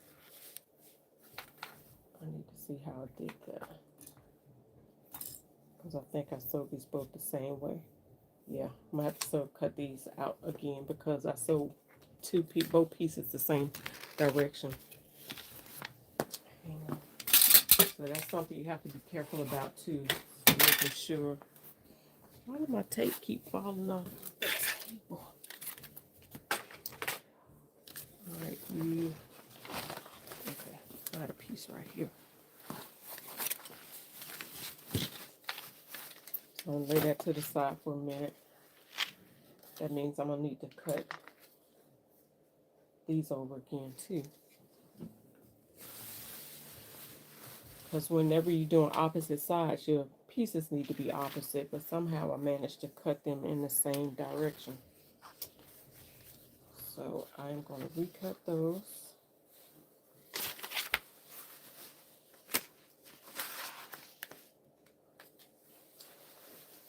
And I'm going to, that's what happens when you're trying to do something so fast.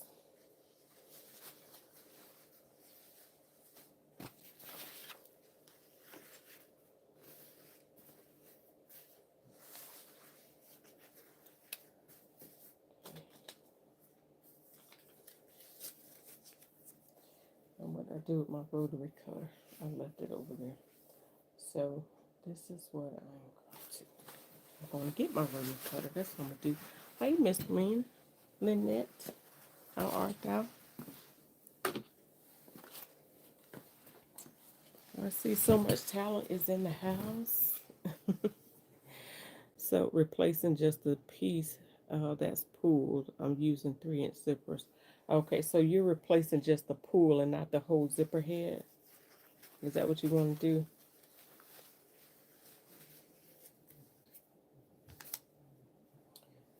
Make sure.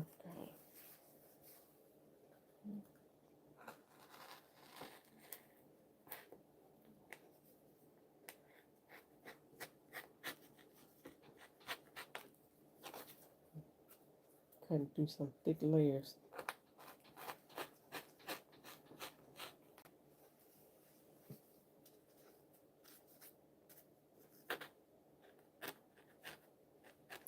Make sure I don't cut my finger off.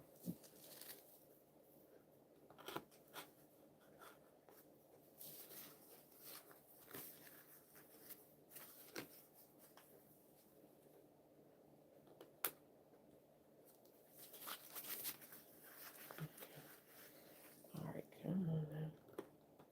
I know you want to stay on there, but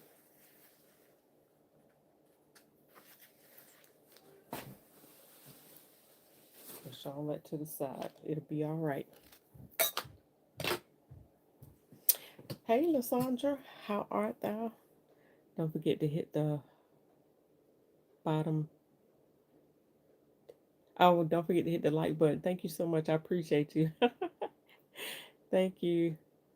Correct, not the zipper head. Okay. All right. So just the zipper pull. All right. So usually there's a little slit in there, like I was showing you, where you can slide that off. All right. So now I can get this on here correctly. All right. I'm making you nervous with the road cutter. I'm sorry. Yeah, I was making myself nervous too, truth be told. Yeah, because I want to slice my hand off. All right, so now I do the opposite sides. Put that back on here. Put that on.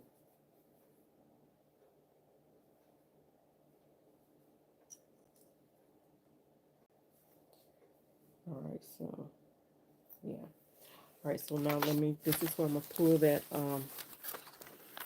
zipper foot out, the one-sided zipper foot. Now this one goes the opposite way. I need the other one. I got a left foot and a right foot.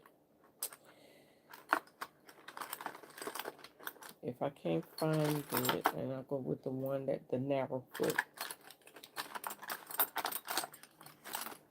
But I'm a stickler for my feet, so it needs to be in here somewhere, unless it's over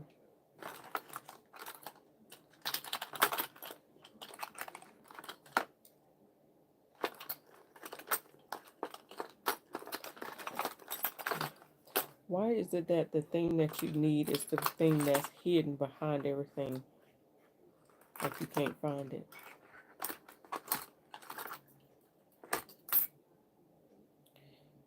And I'm looking for it. Watch, I'll find it later. Okay, it's not that. It's not that. It's not that. It's not that. Alright, so I guess I'll just have to go with the narrow foot. I didn't want to do that because I want to get as close to the foot as I possibly can. But girls gotta do what a girl's gotta do. Right? And I did find my other, a bigger screwdriver.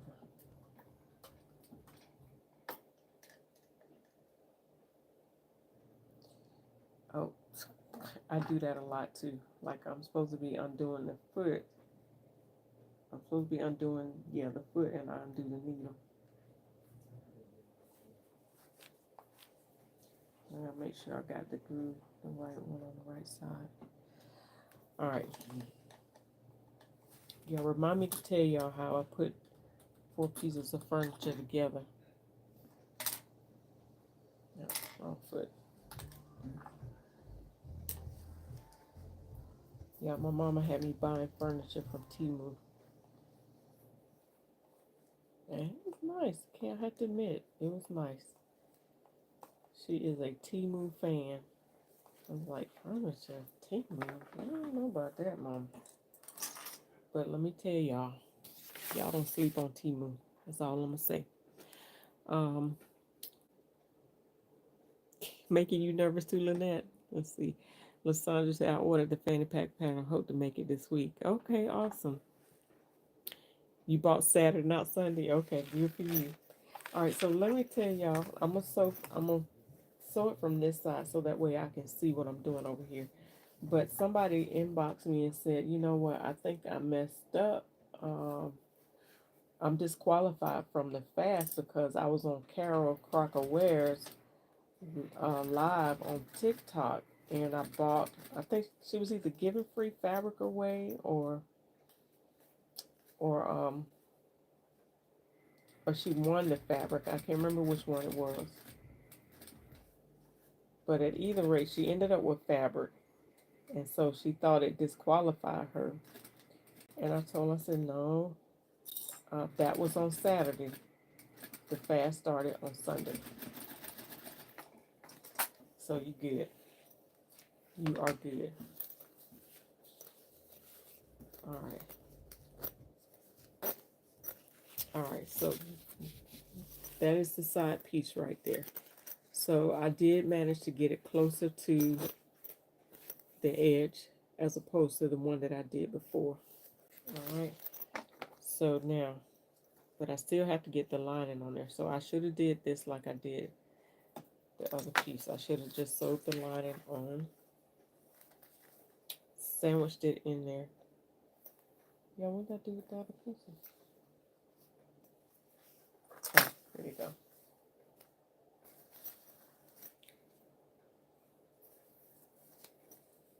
Okay. So let's get this lining on there. That's why I need my that's why I need my foot. You know, I need my foot.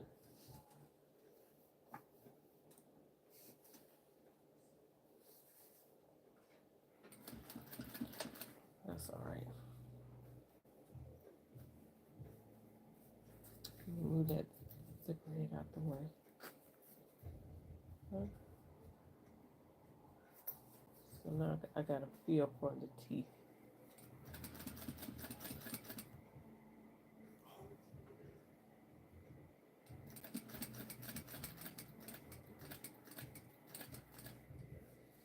When in doubt, always so slow. Always so slow over that area so you won't be stitching over nothing. Okay. Okay. I don't think that was right.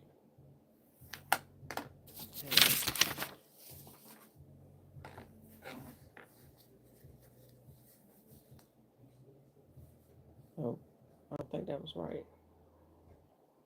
Or was it? I'll see in a second. All right, let me get the other one on, then I'll come back to that one so that I can do them both at the same time. You have a change. Mm,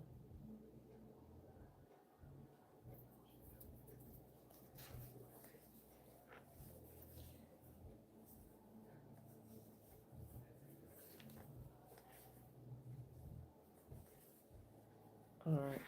So now I have the teeth on here, so I'm gonna have to be really careful how I stitch over this. Okay.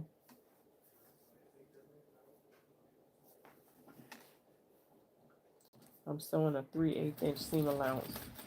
So when I get to the teeth part, I'm gonna have to be really careful.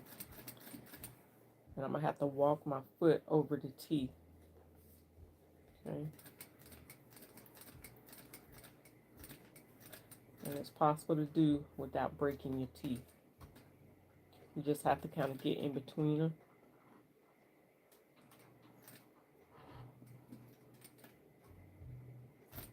Okay. And I was trying to figure out how I was going to do that when didn't. Like, how's she going to get over the teeth? You have to walk it because I'll show you. It's like the teeth are like stair stepped. Like you got one here and one there, one here and one there. So you just have to make the needle go in between the grooves of the teeth. Okay. All right, so I got that on there. Now I just got to figure out how.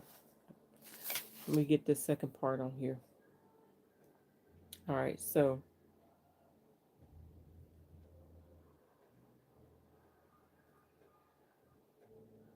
all right, so I've got both of those on here. I think I'm gonna have to take that lining piece back off. But on the back side, place the lining under the clips and stitch. Place the lining under the clips and stitch. Be careful when sewing. Repeat this process on the left side as well. All right. That don't tell me nothing though. Oh, yes, I know. I did it right. Let me tell you why. Because the back piece is going to take care of all of that. Okay, so yeah. All right, so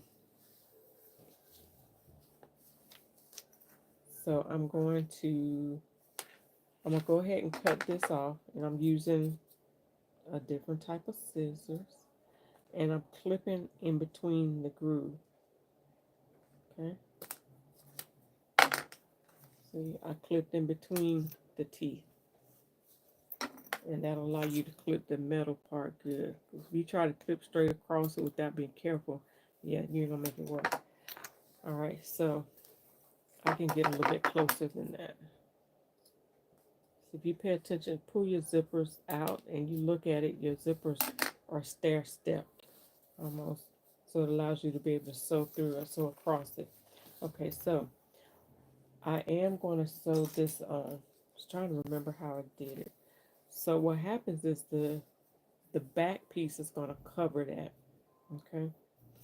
I'm gonna take a quick look at my my fanny pack from the other one just to make sure.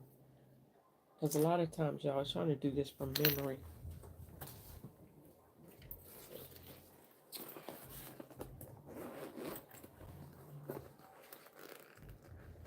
Okay. Yeah. Okay. Yeah. I did it right. Okay. I was gonna try and show you, but I can't flip it out and show you, so that didn't work. Alright, so I'm going to go ahead and stitch the lining side piece down. And I flipped it back on the other side so I can see the stitching. Okay. I am still going to be careful when I get to the zipper part because again, I don't want to sew over the zipper. Alright, so I'm going to walk my zipper. I'm going to walk my needle over the zipper so that way when I feel like it's going to hit on top of the zipper, I can kind of maneuver it Okay, so I'm going over the zipper. Okay, going in between. Okay, going over the zipper again. Okay. All right, now we're free. Now we're home free.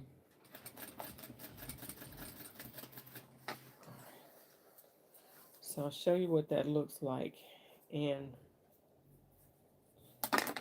all right, so why it's done that way, because the lining makes it smooth right here. Okay. Hey, Miss Sheila, how art thou? Oh, you said typo. I didn't see you earlier. I missed your comment earlier. Okay.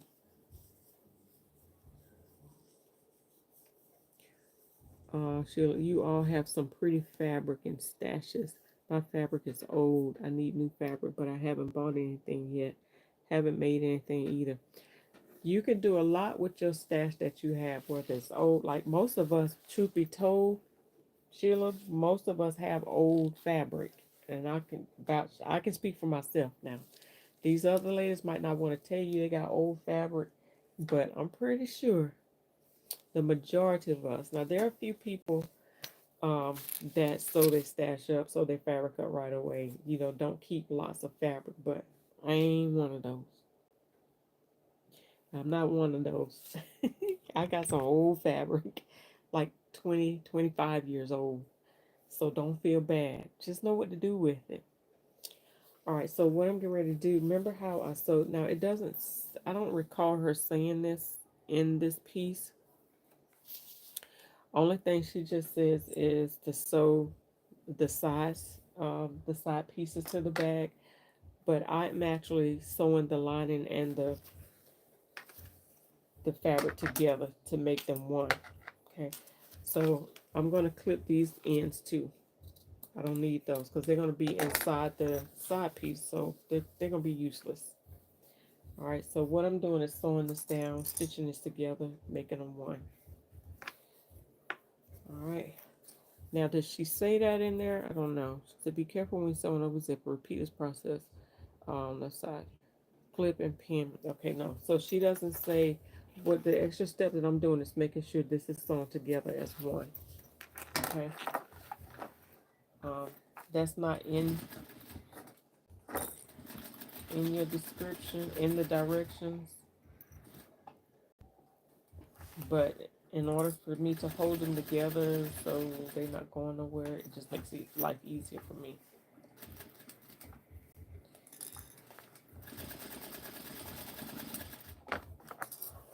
That's not a requirement. Okay. So now I can just treat it as one piece. Okay.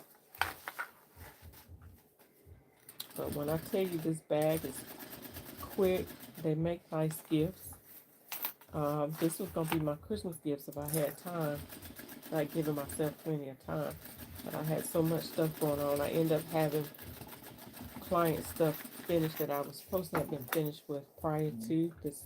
Some other things kind of got in the way.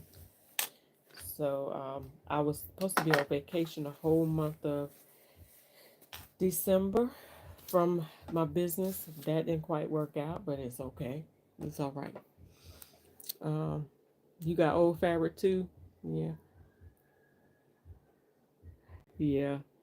Um, Mix and match, some old and some new. Some things, especially if it's over 15, 20 years old, it might still be in the style. Like I've got fabrics here I know I've had 20 years that I'm still going to use at some point because I like it. I like it. So I don't know what qualifies it for old in your eyes. But I got some fabrics that I still, unless they got, as long as they got moth eating spots in them and they don't smell old, it's not my fabric too. I'm gonna keep it. Unless I just know that I know that I know I'm not gonna get, I'm not gonna do anything with it. All right, so now these pieces right here, the lining. Let me see how she does the lining because I'm actually gonna sew all of this together. Now I will say this.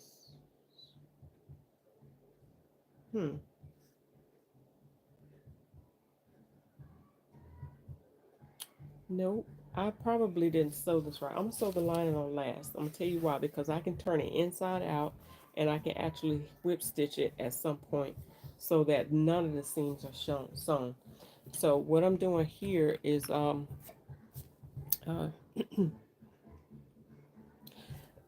excuse me, what did Sheila say?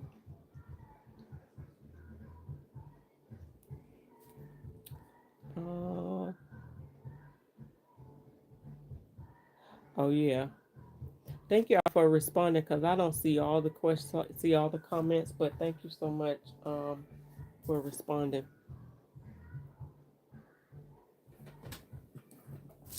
All right, so what I'm doing is I added a denim piece as a stabilizer to my, it's a faux leather, but it's a thin piece.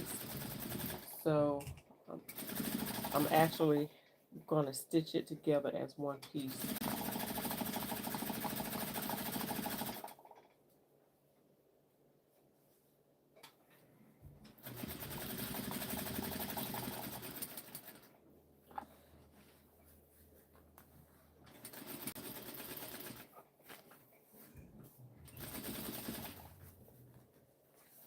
You know, making sure it's flat because I don't want it to be, for some reason, one part is deeper than the other.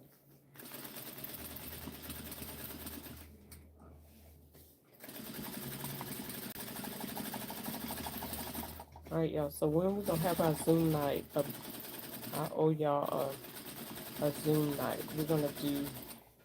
Um, we're gonna do more bears for those that are interested.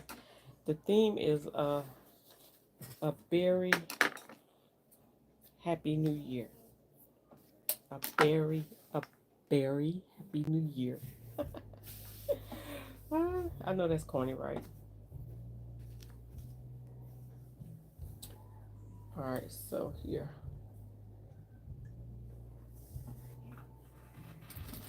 For some reason, that piece, I think it's probably the way I didn't shift my fabric right. Because that shouldn't have been that way. All right, so here we go. All right, so there is a part. All right, so essentially this part, this is going to get clipped onto the um, just like this. Okay, that's going to get clipped on just like that. All right, but there's a piece that I need to add a piece of fabric in. All right, so the little hook and the little tab piece.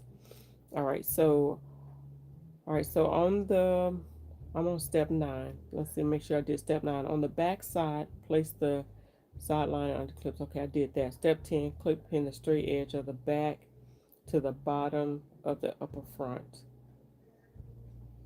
And stitch, press the seam allowance and open flat.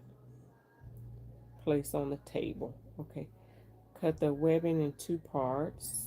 1 7 inches long, 3 inches long. Okay, so I didn't do that part of it simply because I had a self-purchased webbing, and I'm gonna actually skip that part too. But there's a piece, and I must have done this piece. Okay, so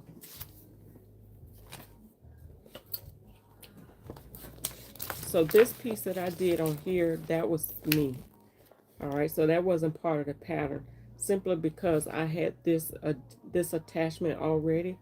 So what I did was cut a piece of fabric that I could attach my D-ring to. Okay, so that piece, let's see, how wide is that piece? That's probably about a half an inch, probably about an inch, maybe an inch and a quarter, inch and a half. I would say maybe just do a 2-inch piece, and that way you can trim down what you don't need. And let's see, how wide is this? It's going to have to double this.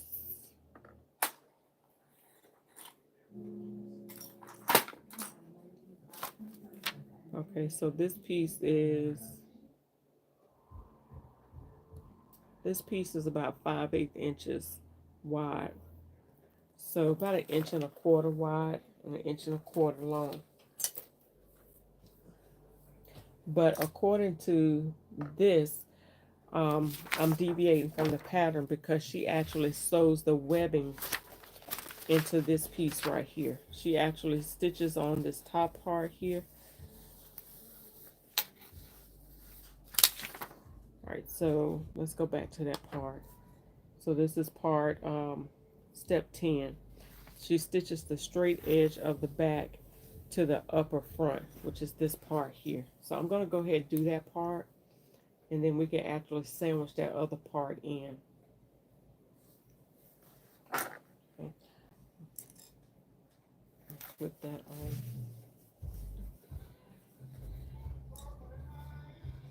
We'll probably do this one again so we do it the actual way.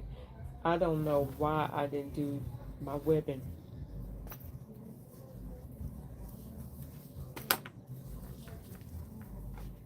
Just trying to make sure I'm laying that right.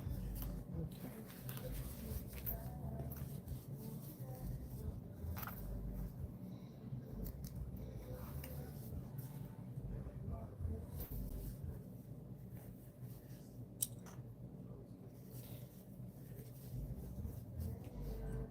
All right.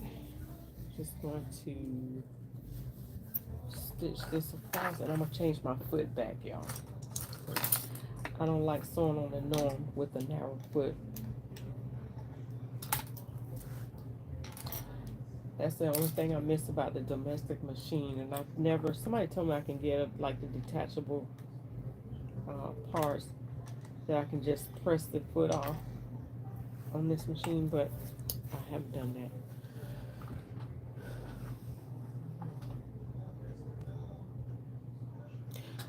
So, Miss Sheila, hang out with us this week because all this whole week is about zippers. All right. You said one thing I want to really get was the hidden zipper, the invisible zipper. Never got it, so I just quit. I don't make too many things with zippers in it. Okay. All right. So we're gonna be doing zippers, and I'll probably do a separate situation. I have a video. I was trying to find my old um, video that I did where I did invisible zippers. We've done notch zippers.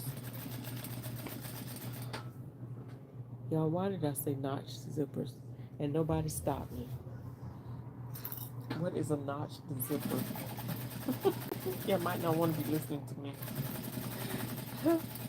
No, we've done lap zippers, invisible zippers, semi zippers, exposed zippers. So we're gonna go over all of those. I'll just come back in here and just take some time to actually go through each one of the zippers. I probably should have just did a day where I just demonstrated each one of the zippers. It's not too late to do that.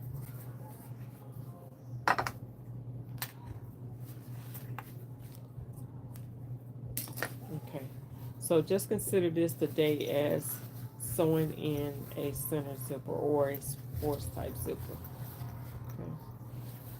All right, so far it's in there. So I'm going to create that little tab because I'm going to use the rings that I have. Actually,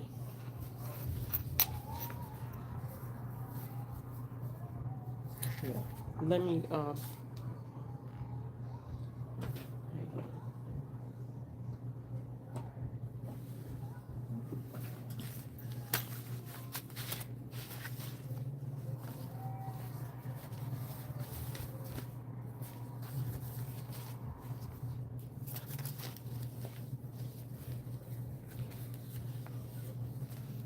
we're gonna cut it. We're gonna make some tabs.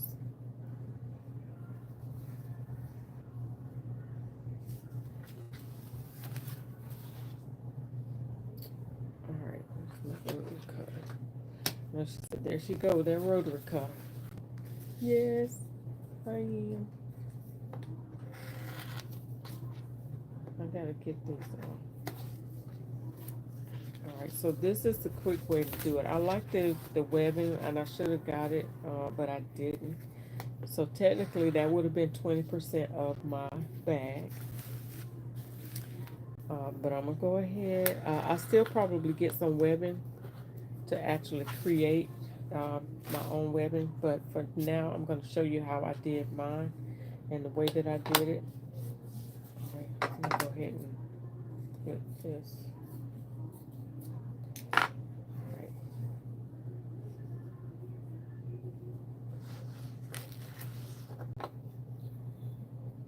Why is this uneven? Okay.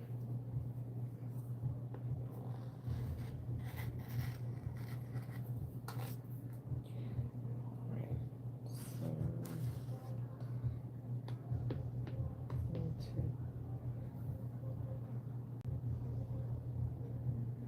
Actually, I'm just gonna make it 1, 2, 3. I'll make it 3 because I'm gonna fold it in half.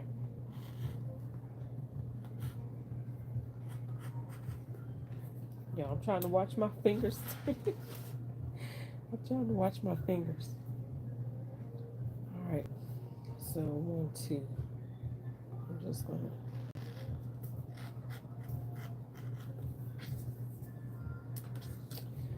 Alright, so I did cut I think it's 3 inches by 2 inches. Okay. And so what I'm gonna do is just fold this in half like this. So I just kind of overlapped it a little bit. One side in a little bit from the edge so you can't see it. And this is not going to ravel so you can't see it.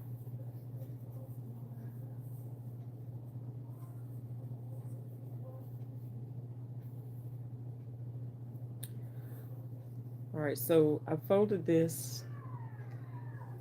I don't know if you can see that. So I folded it in kind of like towards the center.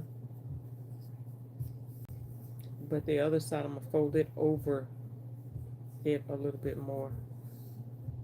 So kind of close to the edge like that. Alright. So what I'm getting ready to do is top stitch this down. So this has ended up being about 5/8 inches. Okay, I mean doing it that way. Okay. So I'm going to top stitch using a 0.3 stitch.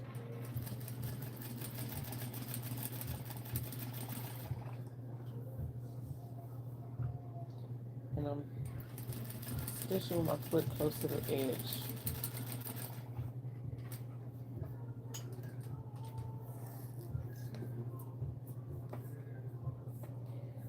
Okay. So it looks like that. Okay. So I'm just going to fold it, and that's going to be where my hook. I might need to make it a little bit smaller. So that's going to be for my D ring. Okay, I probably could have made it a little bit wider than that. Or should I?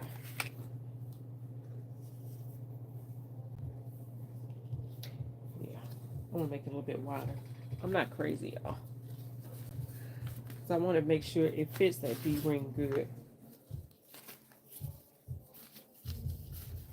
I'm going to do it differently. That's how I did the first one, but I'm going to do this one a little bit different. Yeah, like bias binding.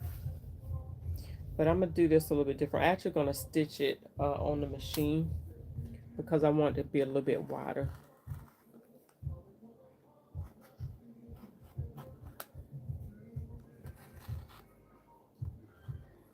I hope I ain't confusing y'all too bad.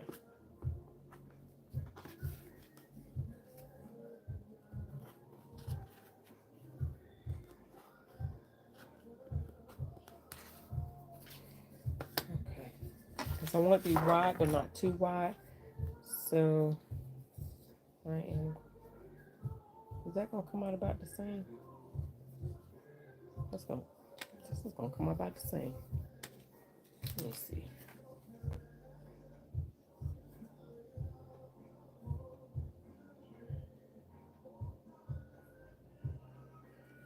Should come out the same.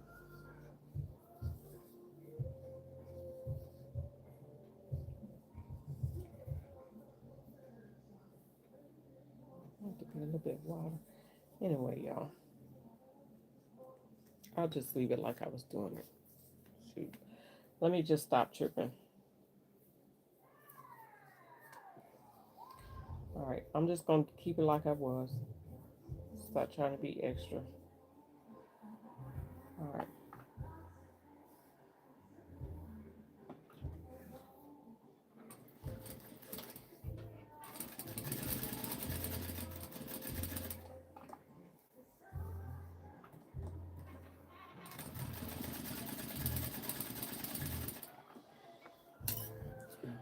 All right. I always tell my husband the same thing. I always say, stop. You said you do it one way and you planned it one way. Stop changing it midstream. And I have the same habit of doing the same thing. My D ring is 1 inch.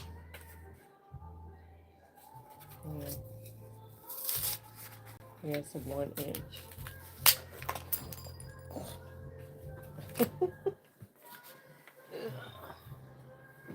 Okay, it'll be okay. It's not too bad.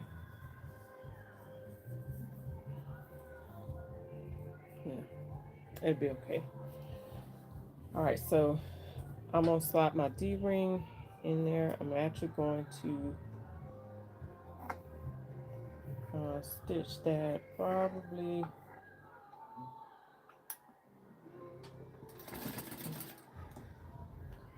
maybe about a half an inch from the placement of the D ring. Of course, you want to make sure that the folded edge is underneath. Okay.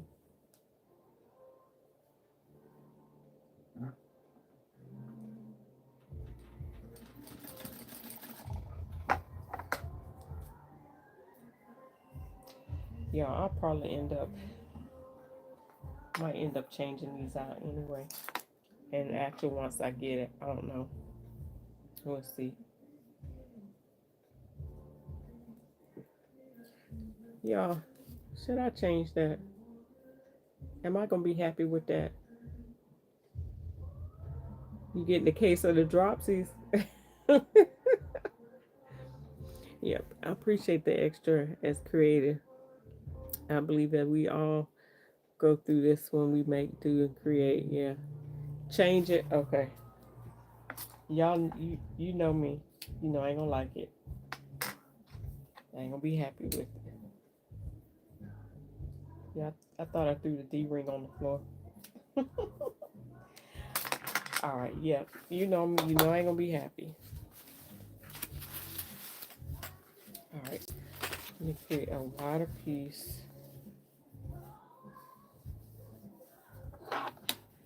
All right, and for those of you that are scared of my rotor cutter, I'm sorry. It's quicker.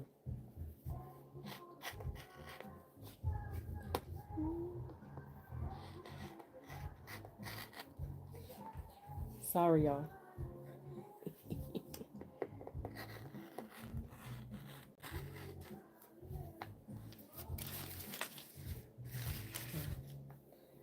All right, 1, 2, 3.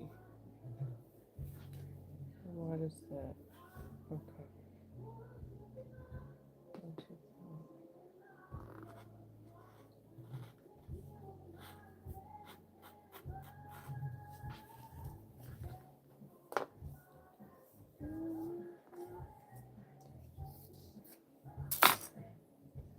Okay. All right, so now I can actually go in there, but I think to make it thick,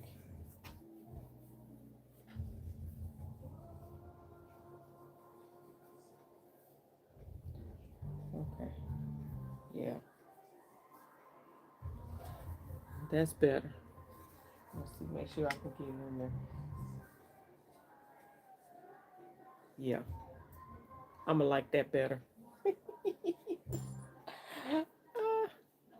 All right. What'd you say?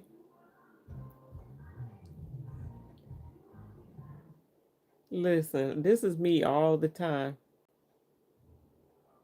This is me all the time. You gonna say, don't say no, Frenchie. You know how I am. You know I ain't gonna like it. My godmom used to throw pins when she sewed. She used to throw pins, walking her sewing space like a mine. Look, my husband won't come in my room.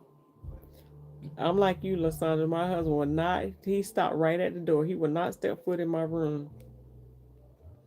He feel like it too. Yeah, it's like this looks much better. Yeah. All right. Yeah, y'all know I wasn't gonna like that.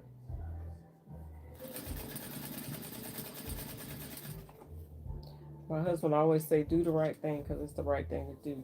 Do it right the first time. I do it good. It is what it is.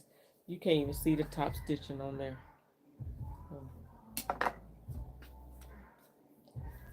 But I feel better about it. How about that?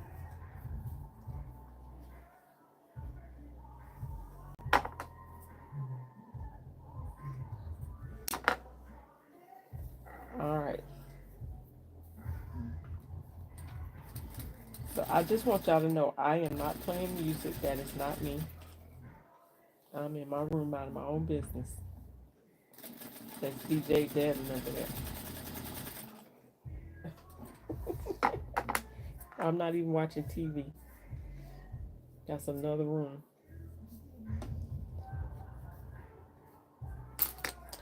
All right. Yeah, I got two rotary cutters. You ain't used none of them yet. Use your rotary cutter for the first time for Christmas gifts and loved it. Yeah, y'all know how I was about the rotary cutter. I'm old school. I don't need to use no rotary cutter. Now I got every size match you can think of. And I'm using my rotary cutter as much as I possibly can, girl. And when you wear that with your hat and that pimp walk, ooh, we getting this too. She might be getting it. She might be getting the bag too.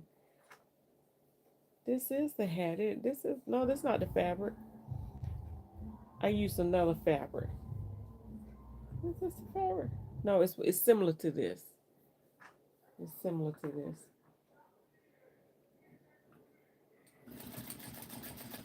All right. But yeah, you're right. I'm gonna have to make me a matching hat and bag. 'Cause you can't tell me nothing with this bag I got now. You can't tell me nothing. Nikki started something with this bag right here. I mean, who would have thought doing a fanny pack, bringing them back, and they fashionable, right? Okay, so yeah. Oh, I'm looking. I'm like, what happened to my bag? You say pimp walk. All right, so it's on there. I love it much better. It looks more professional. The other one look kind of wimpy, right? Look wimpy and mm-mm. All right, so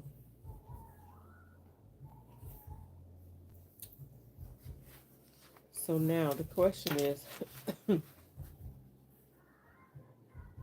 how close do I want this to be?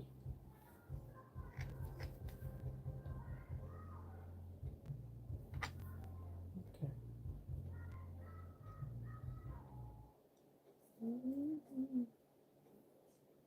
Oh, I ain't supposed to be listening to music. I don't hear it. I don't hear it.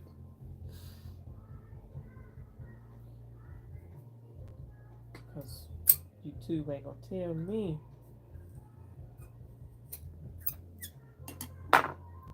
Okay, so So what I did was cut that down so I'll know where to place. I'm gonna place that on the edge and sew 3/8 of an inch. And so I'm laying that up against the seam so when I fold it over, it'll be close to that seam. Okay. So I'm gonna go ahead and stitch that 5/8 or 3/8 of an inch. But actually, go ahead and sew that. That's okay. Now I'm gonna sew back over that one more time just because this is a bag that's gonna be used and pulled on and everything. Alright. Okay, so I just want y'all to see how this gonna look. Okay.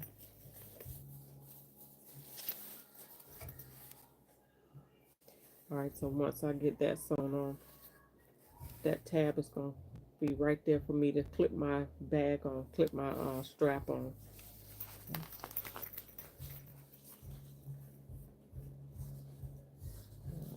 But I think what I'm gonna do is I'm gonna come over just a little bit. Now, why I gotta make stuff so difficult? It's supposed to be, it is what it is. I'm not gonna be long. I'm gonna stop. That's that doggone perfectionist in me. Things gotta be just right. Why I gotta be like that?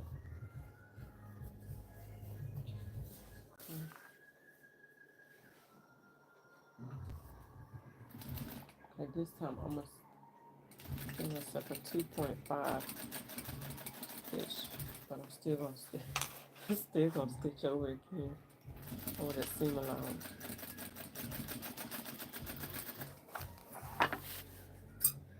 Y'all like how I go in between the different scissors I got laying on my table? Got like 4 pair of scissors. 1, 2, 3, 4 pair of scissors. Okay. All right. So now what I'm gonna do is I'm gonna go ahead and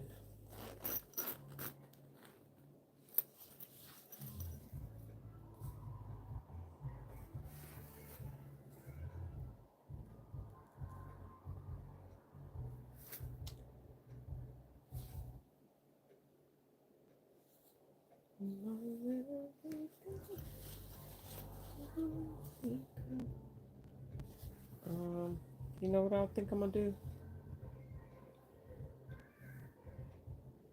I think what I'm gonna do is this lining. I'm gonna stitch it on this side so that way that seam allowance right there at the top can be covered and concealed. And then I'm going to maybe not worry about the bottom part. Or am I?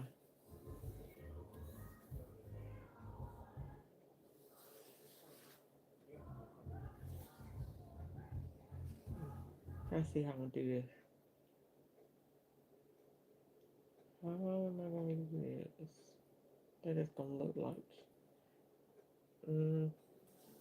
Let me sew this part on first.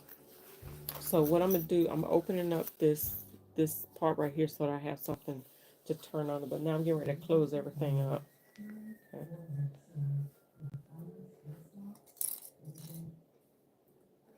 This is what happens when you don't read the pattern. You just try to wing it and fly through it.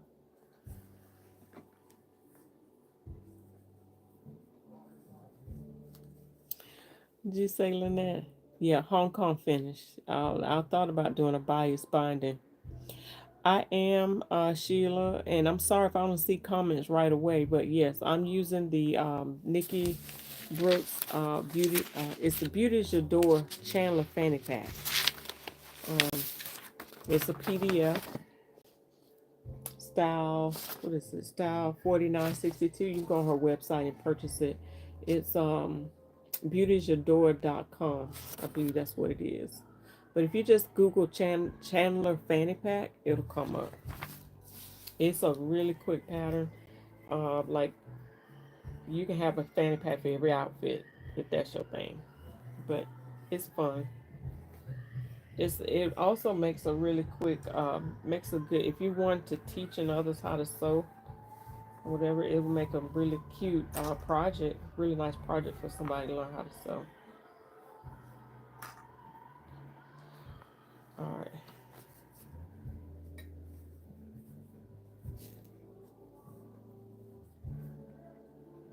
Definitely want to make sure you got the everything lined up just right because you don't want your bag to come out twisted. So you definitely want to make sure that the seams and everything is lined up the way it should be lined up. All right. So I'm going back in. I am using a 3/8 inch seam allowance. I'm kind of double over um, certain areas.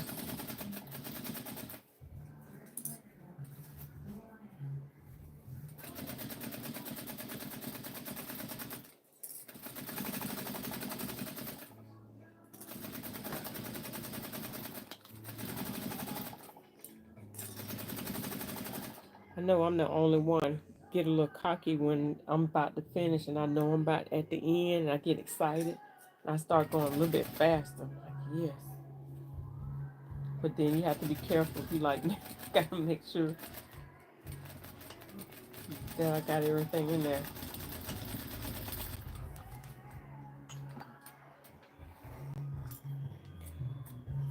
All right.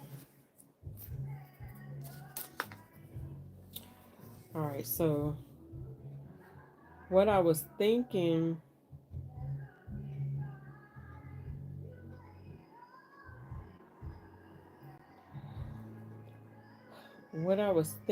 was sewing the lining on this side here and leaving an opening and flipping the lining inside out. I'm gonna base it in. And I'm gonna test this theory. Okay. Let me see. I'm with you, Rocks. I'm with you guys. I might have to make me one and get away from these pillows. Listen, telling y'all, we need to have a bear night and a fanny pack night. Fanny pack and bears, y'all. Y'all know I'm up for the crazy themes. Like, what was the one we did with the hats, biscuits, uh, bucket hats, biscuits, and bubbly. So now we need bucket hats and not bucket hats, bears and fanny packs, fanny pack and bears. What was my stitch length for the pull seam? See, okay, but we can't buy it right. No, you can't buy it because you're on pattern fast. But y'all might have a fanny pack in there.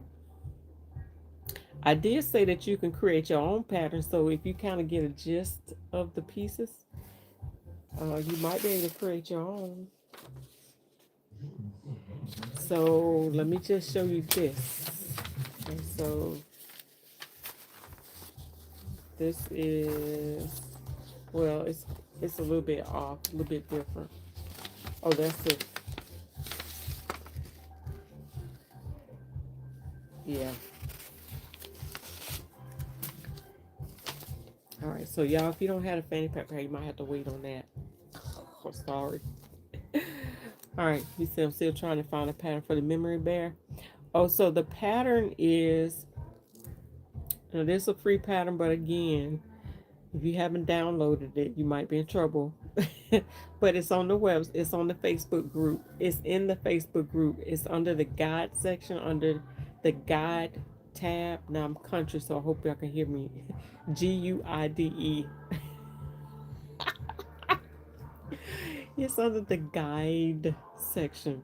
It's about the 13th guide. And it's a Shar's Memory Bear. It's free to those that are inside the So Much Talent group. Yeah, we pattern fasting. Yeah, that's what I'm thinking. Frenchie back in the lining. Fanny Pack and Bear Nights. Miss Gloria said, remember, we can't buy patterns. Right, you can't buy patterns. You might have your old one. Yeah. So, and you can't download, you can't even do free patterns. Remember, can't even do free patterns. I know it's tough. Y'all, I'm trying to get us to use the patterns that we have. So, but yes, J-Rock. I'm talking about bagging the lining. So I'm gonna leave this bottom portion undone.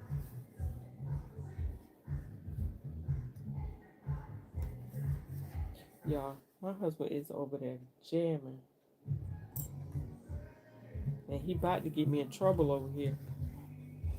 With, so can y'all please put in a good word for me and let YouTube know it's not me. I am not the one jamming like that. So I am going to probably trim it a little bit. So I am, as Frenchie said, I'm back. I'm testing this out. Uh, so I know you're probably asking, well, what are you going to do about the strap? I'm going to show you. The way I did it was a quick way to do it. But you are going to want to know how to actually do it the way Nikki does it in her pattern. Mine was just a quick version of it.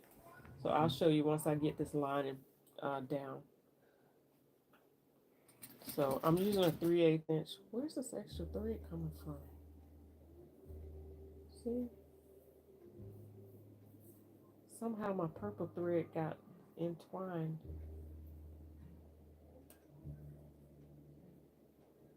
What in the world did that happen?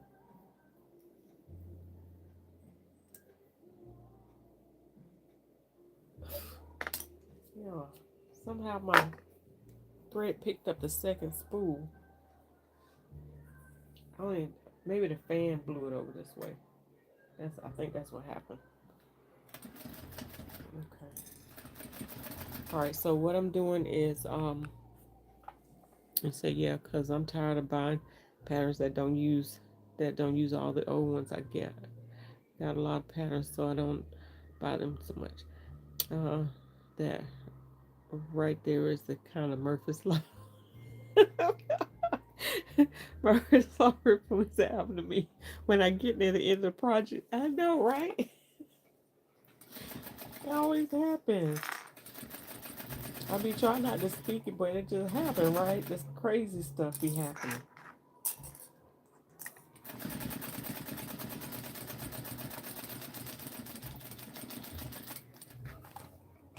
And y'all, I was supposed to be using a basting stitch, but you know I ain't going back. I'm out here now. I ain't going back. If it don't work, it just don't work. So I ain't gonna even cry about it. If it don't work, it just don't work. I just won't be able to fit this bag inside and out. You all would just see a failed project. That's all I gotta say.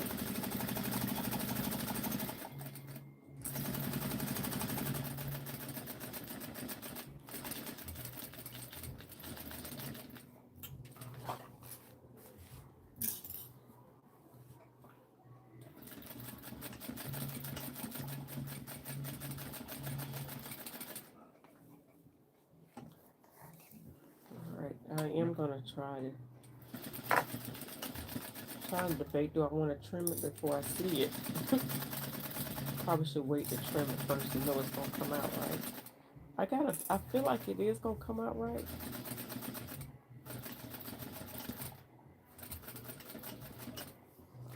I mean, I just got a feeling that it is. But I think maybe I made the hole a little bit too small. I think I should have thought about that a little bit better. Yeah, I should have thought about the whole part. Yeah, I need to get my, just put on the step wall. 10 toes in, let's go. I'm all in. I'm all in. 10 toes in, knee deep. All right, I'm trying to find a,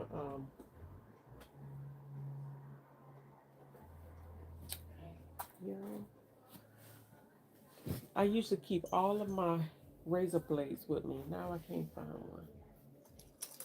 Okay, I just need to open this up a little bit.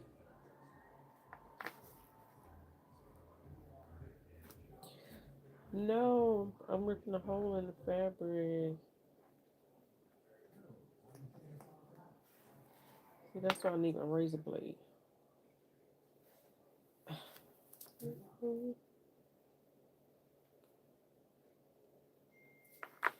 Let me try this side.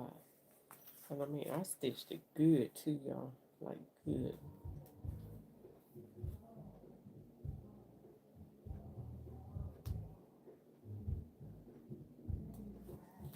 Okay, there we go.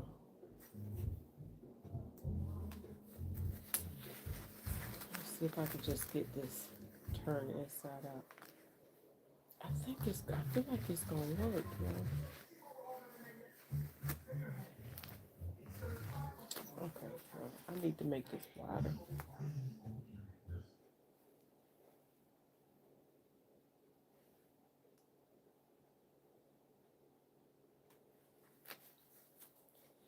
Y'all making me nervous. See, I was sewing like a pro. I tell you, that's why you can't get cocky. Because stuff gonna happen. Like I'm sewing like, yeah, I'm about to finish. And then I think Frenchie was thinking Murphy's Law and stuff like this. Okay. All right.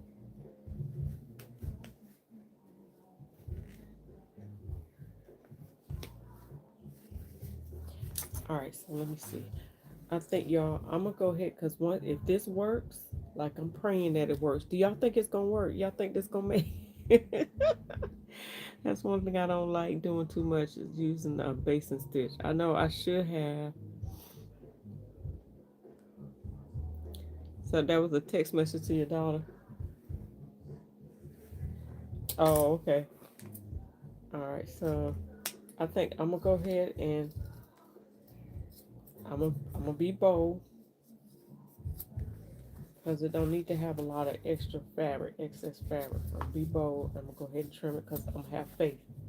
Yeah, if it don't work, I'm just gonna close shop, call it a night. Why am I cutting with the paper scissors? Like, you know it ain't gonna work.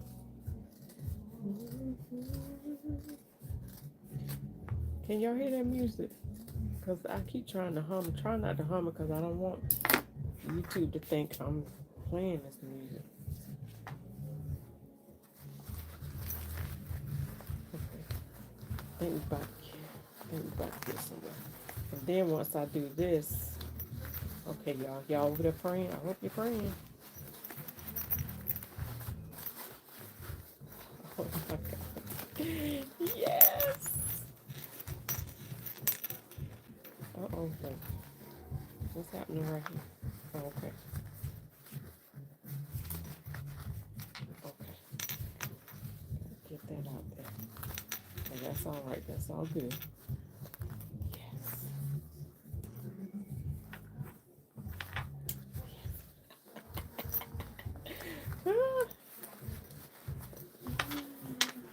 Okay, so y'all know what I'm gonna do right here. I'm just gonna stitch this up on the machine. Well, I can't stitch it up on the machine because it's bagged, and so I'm gonna have to stitch it by hand real quick.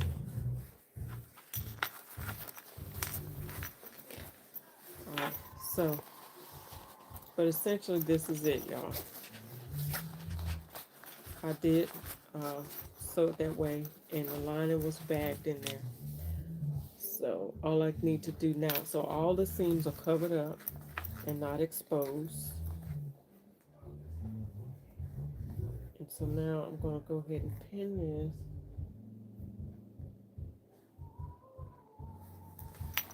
And stitch this down real quick.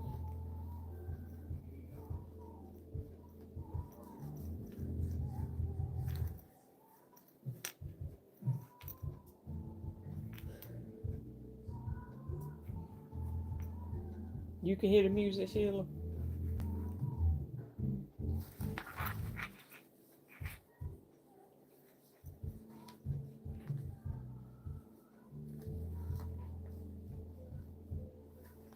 Okay. That that one little piece. Come on now. Because you know, got to hurry and finish.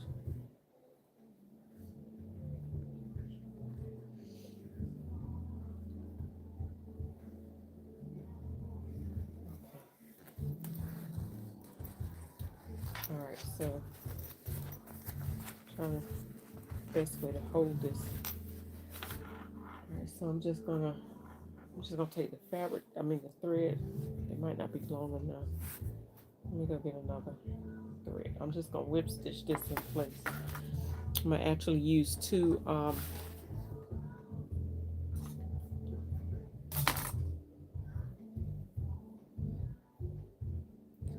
you know what? I'm gonna use my wax thread.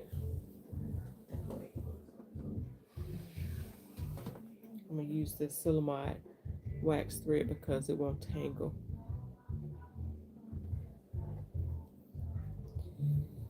Okay. Thank you all for the heart, for the likes. I appreciate it. All right. So I'm just gonna go in and just kind of whip stitch this close. So I don't know how I'm gonna go in once I finish this and see how she closes hers out.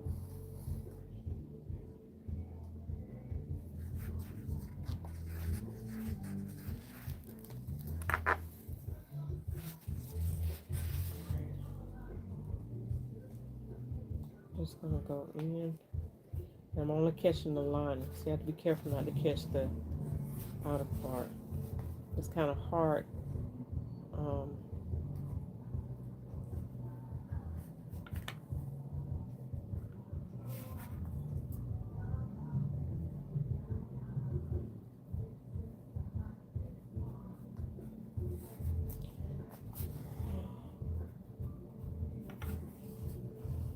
don't know if y'all can see that. I'll try to bring it in just a little bit so y'all can see. I'm just going in, catching the liner.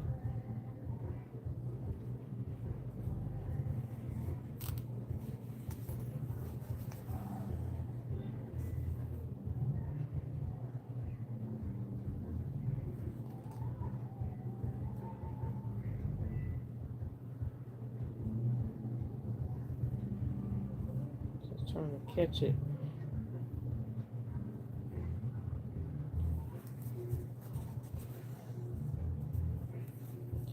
That's a piece of thread right there. And ever so many stitches. Go ahead and lock it in.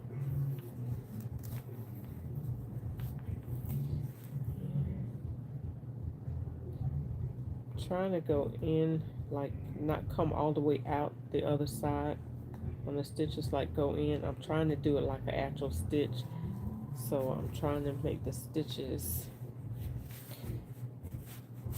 go in between the seams, only on the seams. If I do go in and out, just barely touch the outside of the fabric, except for when I have to lock the stitch. Okay.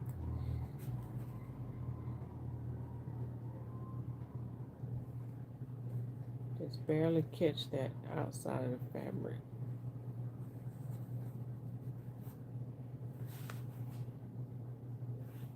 I'm not going outside.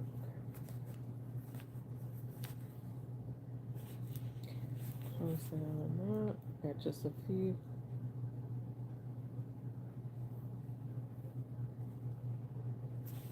So just kind of grabbing the fabric.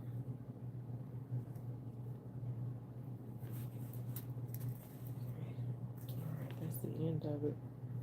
Go ahead and lock that in.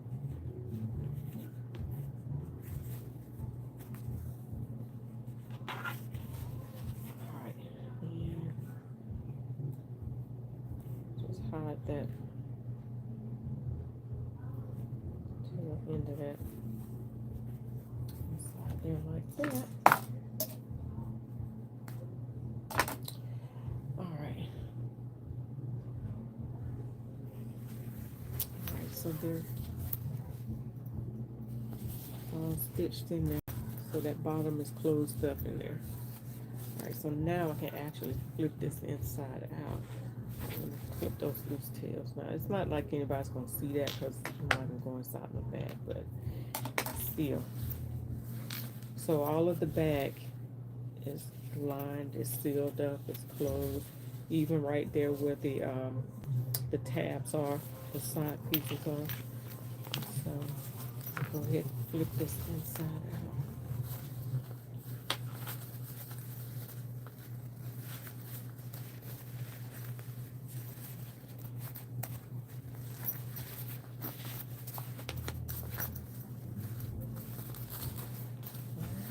So now there you go.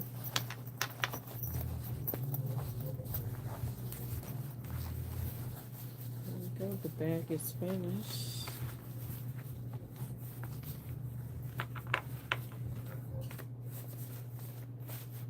The bag is done. There it is.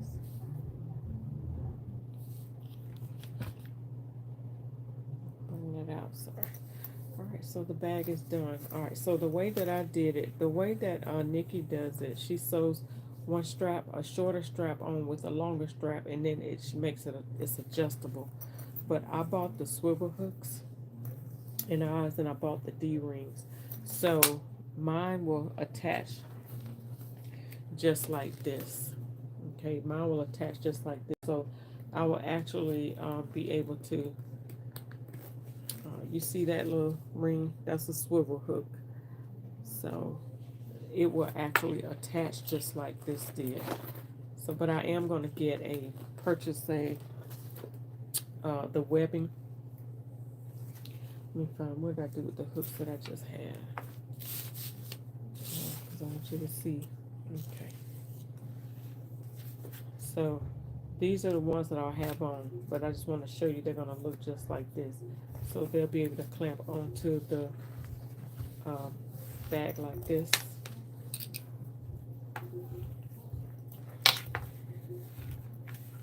But I saw some really cute fabric.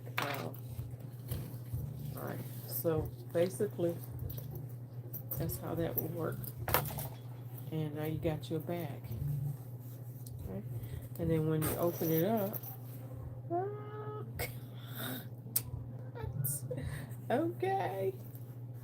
Alrighty then. Bam. And I'm happier with this one because I've got the zipper closer to the edge as opposed to this one. And you can see the difference in the fabric and the texture and everything. This was a faux leather, true faux leather. And see the rings. The rings on here are actually a little bit smaller, but that's okay. Alright. But see how that one doesn't close up all the way? But that's okay. That's alright. That is alright. Alright. So I hope are y'all still there with me? Hope y'all, last comment I see is Sheila's that says, yes. Alright, so I want a really substantial feeling strap, and a really cute strap. So this one, I'm going to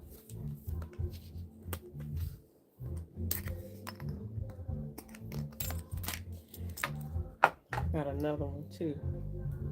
Let's see, these just add on to here. And so now I just need to add a bag on. And that's cute. Yeah. Alright, so that's that. And let's see, where's the other one? Alright, so I hope you all are going to take the time to make you the same. Make you a fanny pack. Alright, here's the other one. Did I lose you all?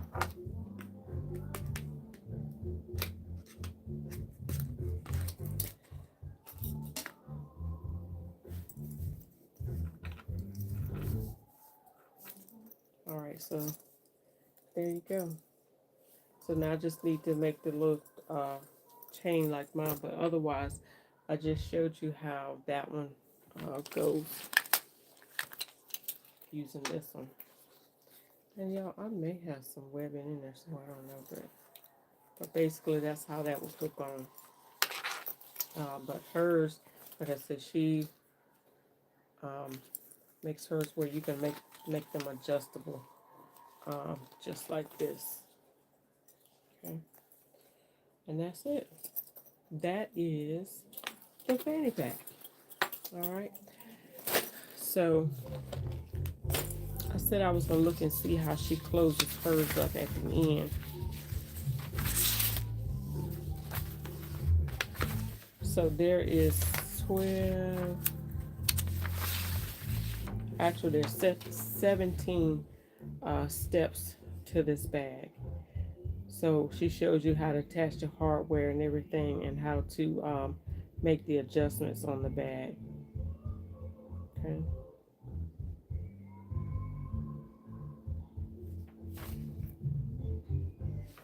All right. So I don't see how she. Okay. So yeah.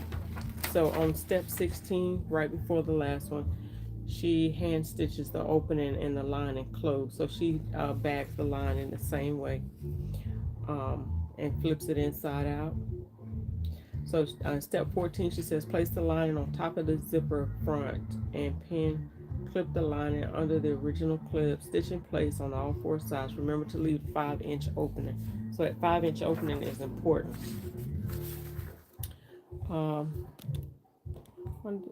I hope you all, let's see. Okay, so I couldn't see you all's comments. Something happened. So I'm sorry about that. I just hit the tab and made your comments come up.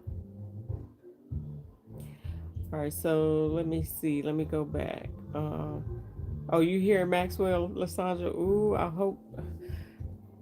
I'm gonna have to put a disclaimer on my video because that's my husband back there, not me. All right, so all right. Okay, you go sit it. Let me see. Okay, so it did work. Yes, it did work, Nina. Yep. You bopping to the music. I'm gonna be in trouble. Oh my goodness. What type? Wait, what is the thread you're using for the bag? Okay, sorry. Like I said, I didn't see your comment. So I'm using are you wanting to know what type of thread I use to stitch the bag up or the hand stitch? I use this silicone wax thread to stitch it up because it already has wax on it and it won't knot up, it won't tangle, and it does come in different colors. You can get this from Wawac.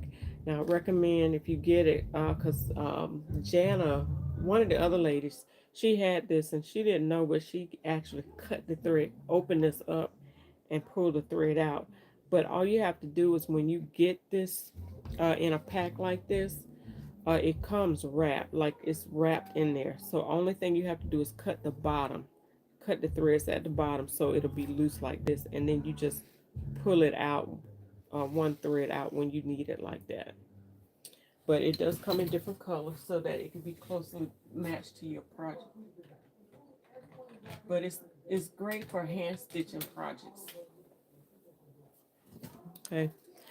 Now are you see my husband insists that he can be a DJ. Yo, listen, my husband back there doing his own thing.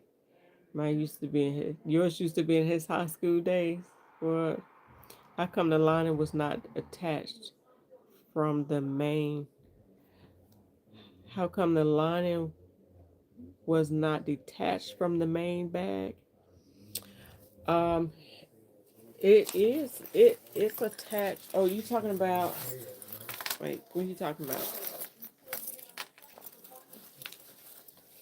So, like, in order for me to bag it, I stitched the lining onto this, the top part of the bag, where the bag, where the upper front and the back meet.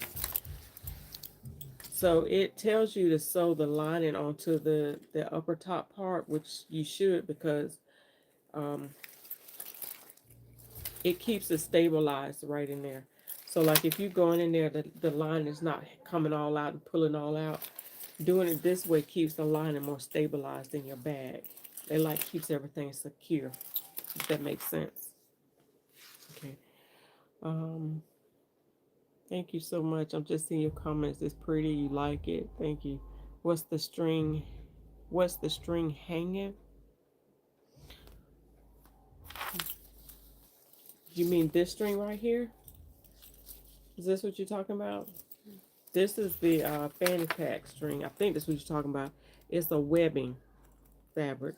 Now, if you go to Joann's, they have like there's one that looks like an Aztec print that I'm thinking about using. Um,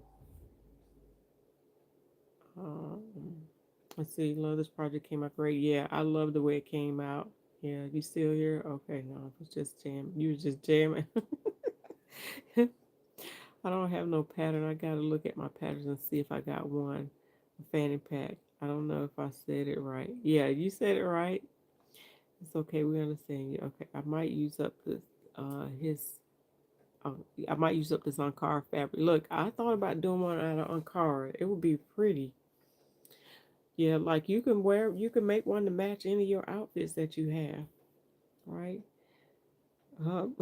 Lynette jamming. You want to know the thread I use to stitch the bag? I just use the regular thread. It's the Coats and Clark. It's 365 meters, I guess.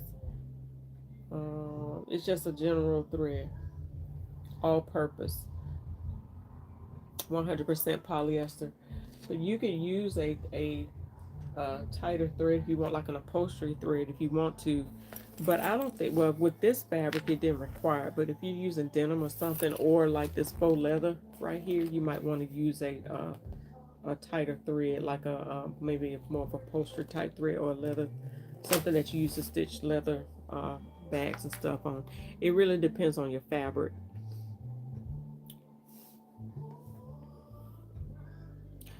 It's not a detached, yeah. Nope, the string is gone. It was on the bottom. Oh, okay, okay.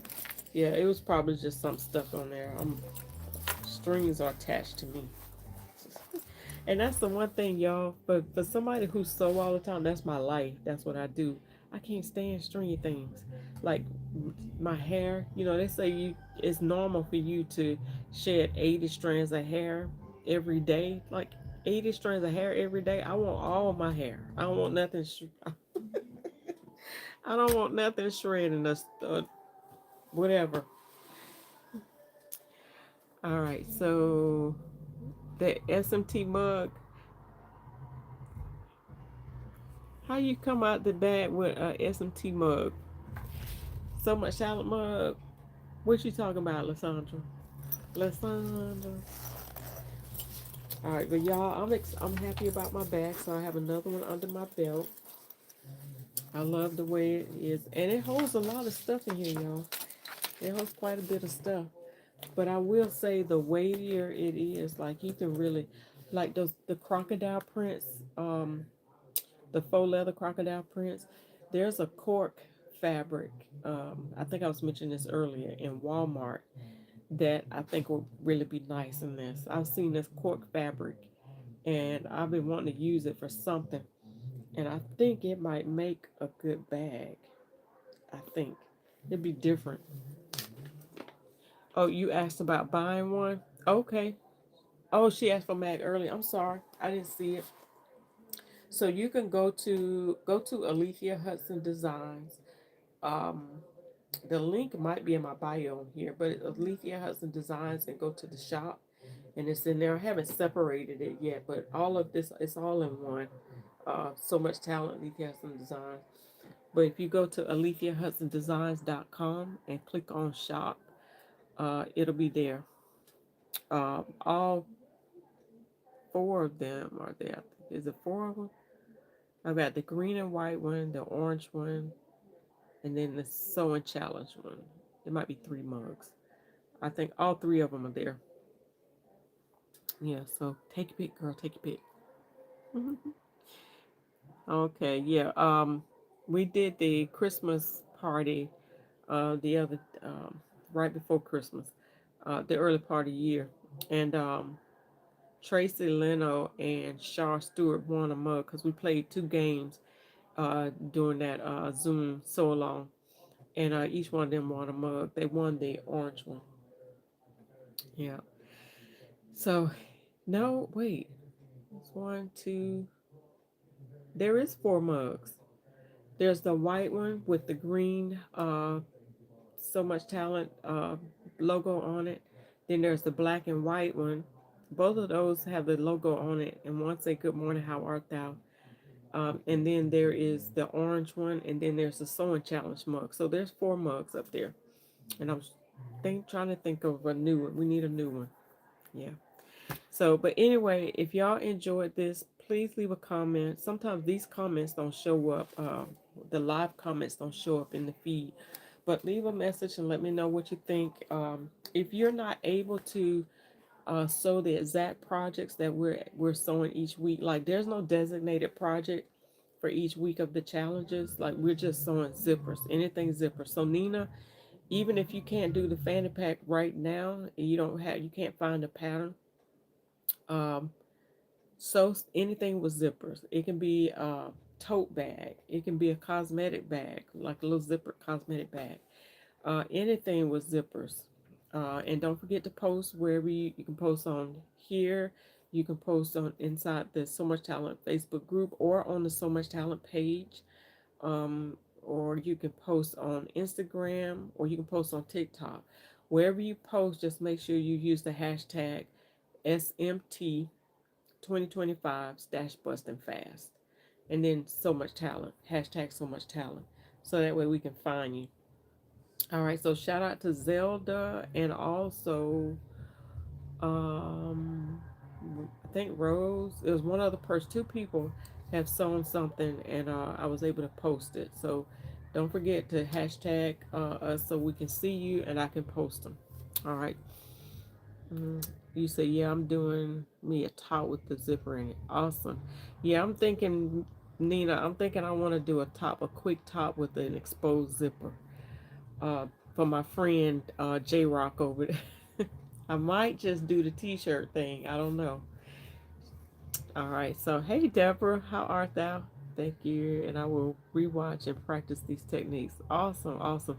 And I will come back in again at some point this week and we'll talk about the hopefully I'll get a chance to upload videos. If I can't find the video where I did the zipper tutorial, I actually did a zipper class and I actually share how to do the zipper. So if I can't find that video, then I will redo each one of these zippers so you can see how it's done and post them here. But in the meantime, just practice with your zippers. All right.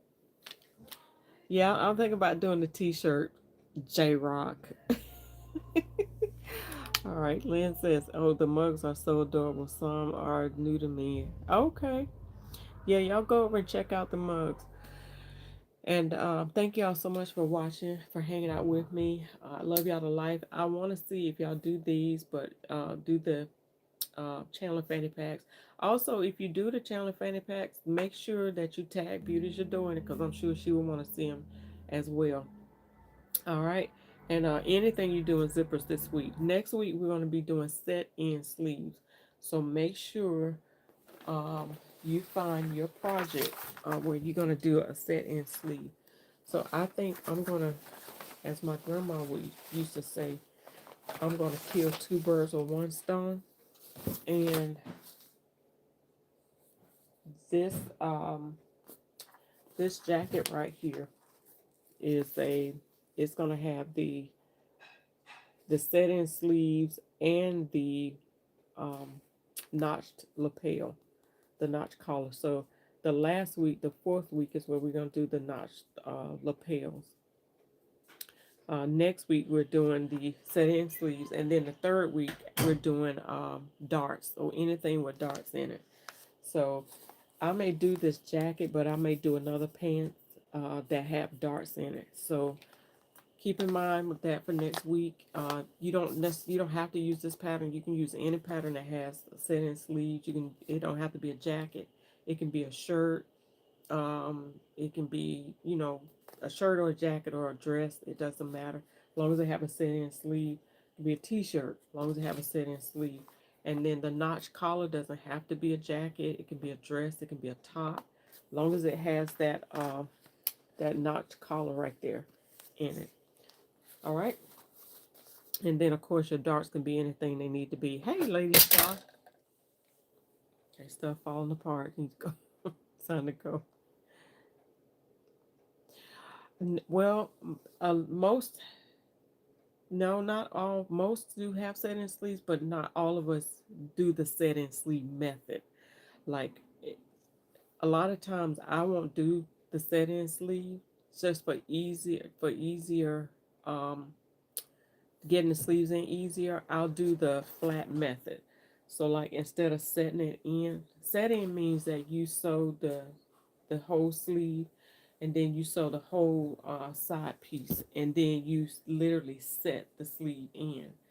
But the flat method means that you sew, like you sew the shoulder, but you don't sew the side seam, and then you lay the sleeve down and sew the sleeve on, and then you sew the sleeve and the sides all in one.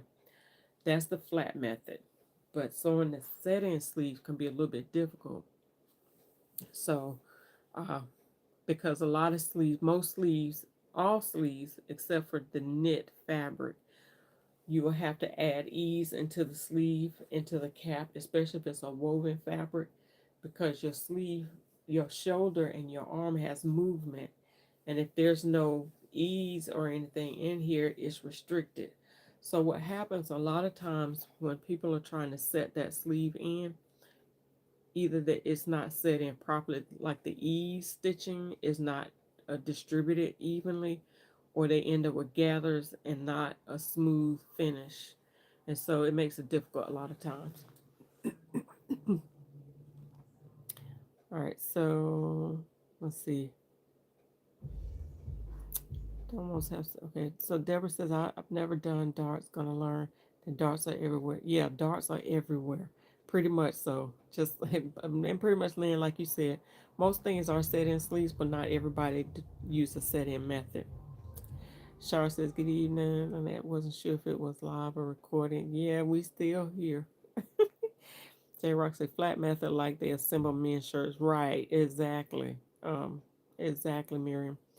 So I do the flat then. This is going to be good. Okay. Sandra says set in most try to avoid. Right, like me. I try to avoid it. Now most tailored jackets and things, you do want to do the set in method, just because of the way, kind of like this bag was done, Lynn, with the lining, like it was set in. It wasn't just the lining was sewn and then the bag was sewn.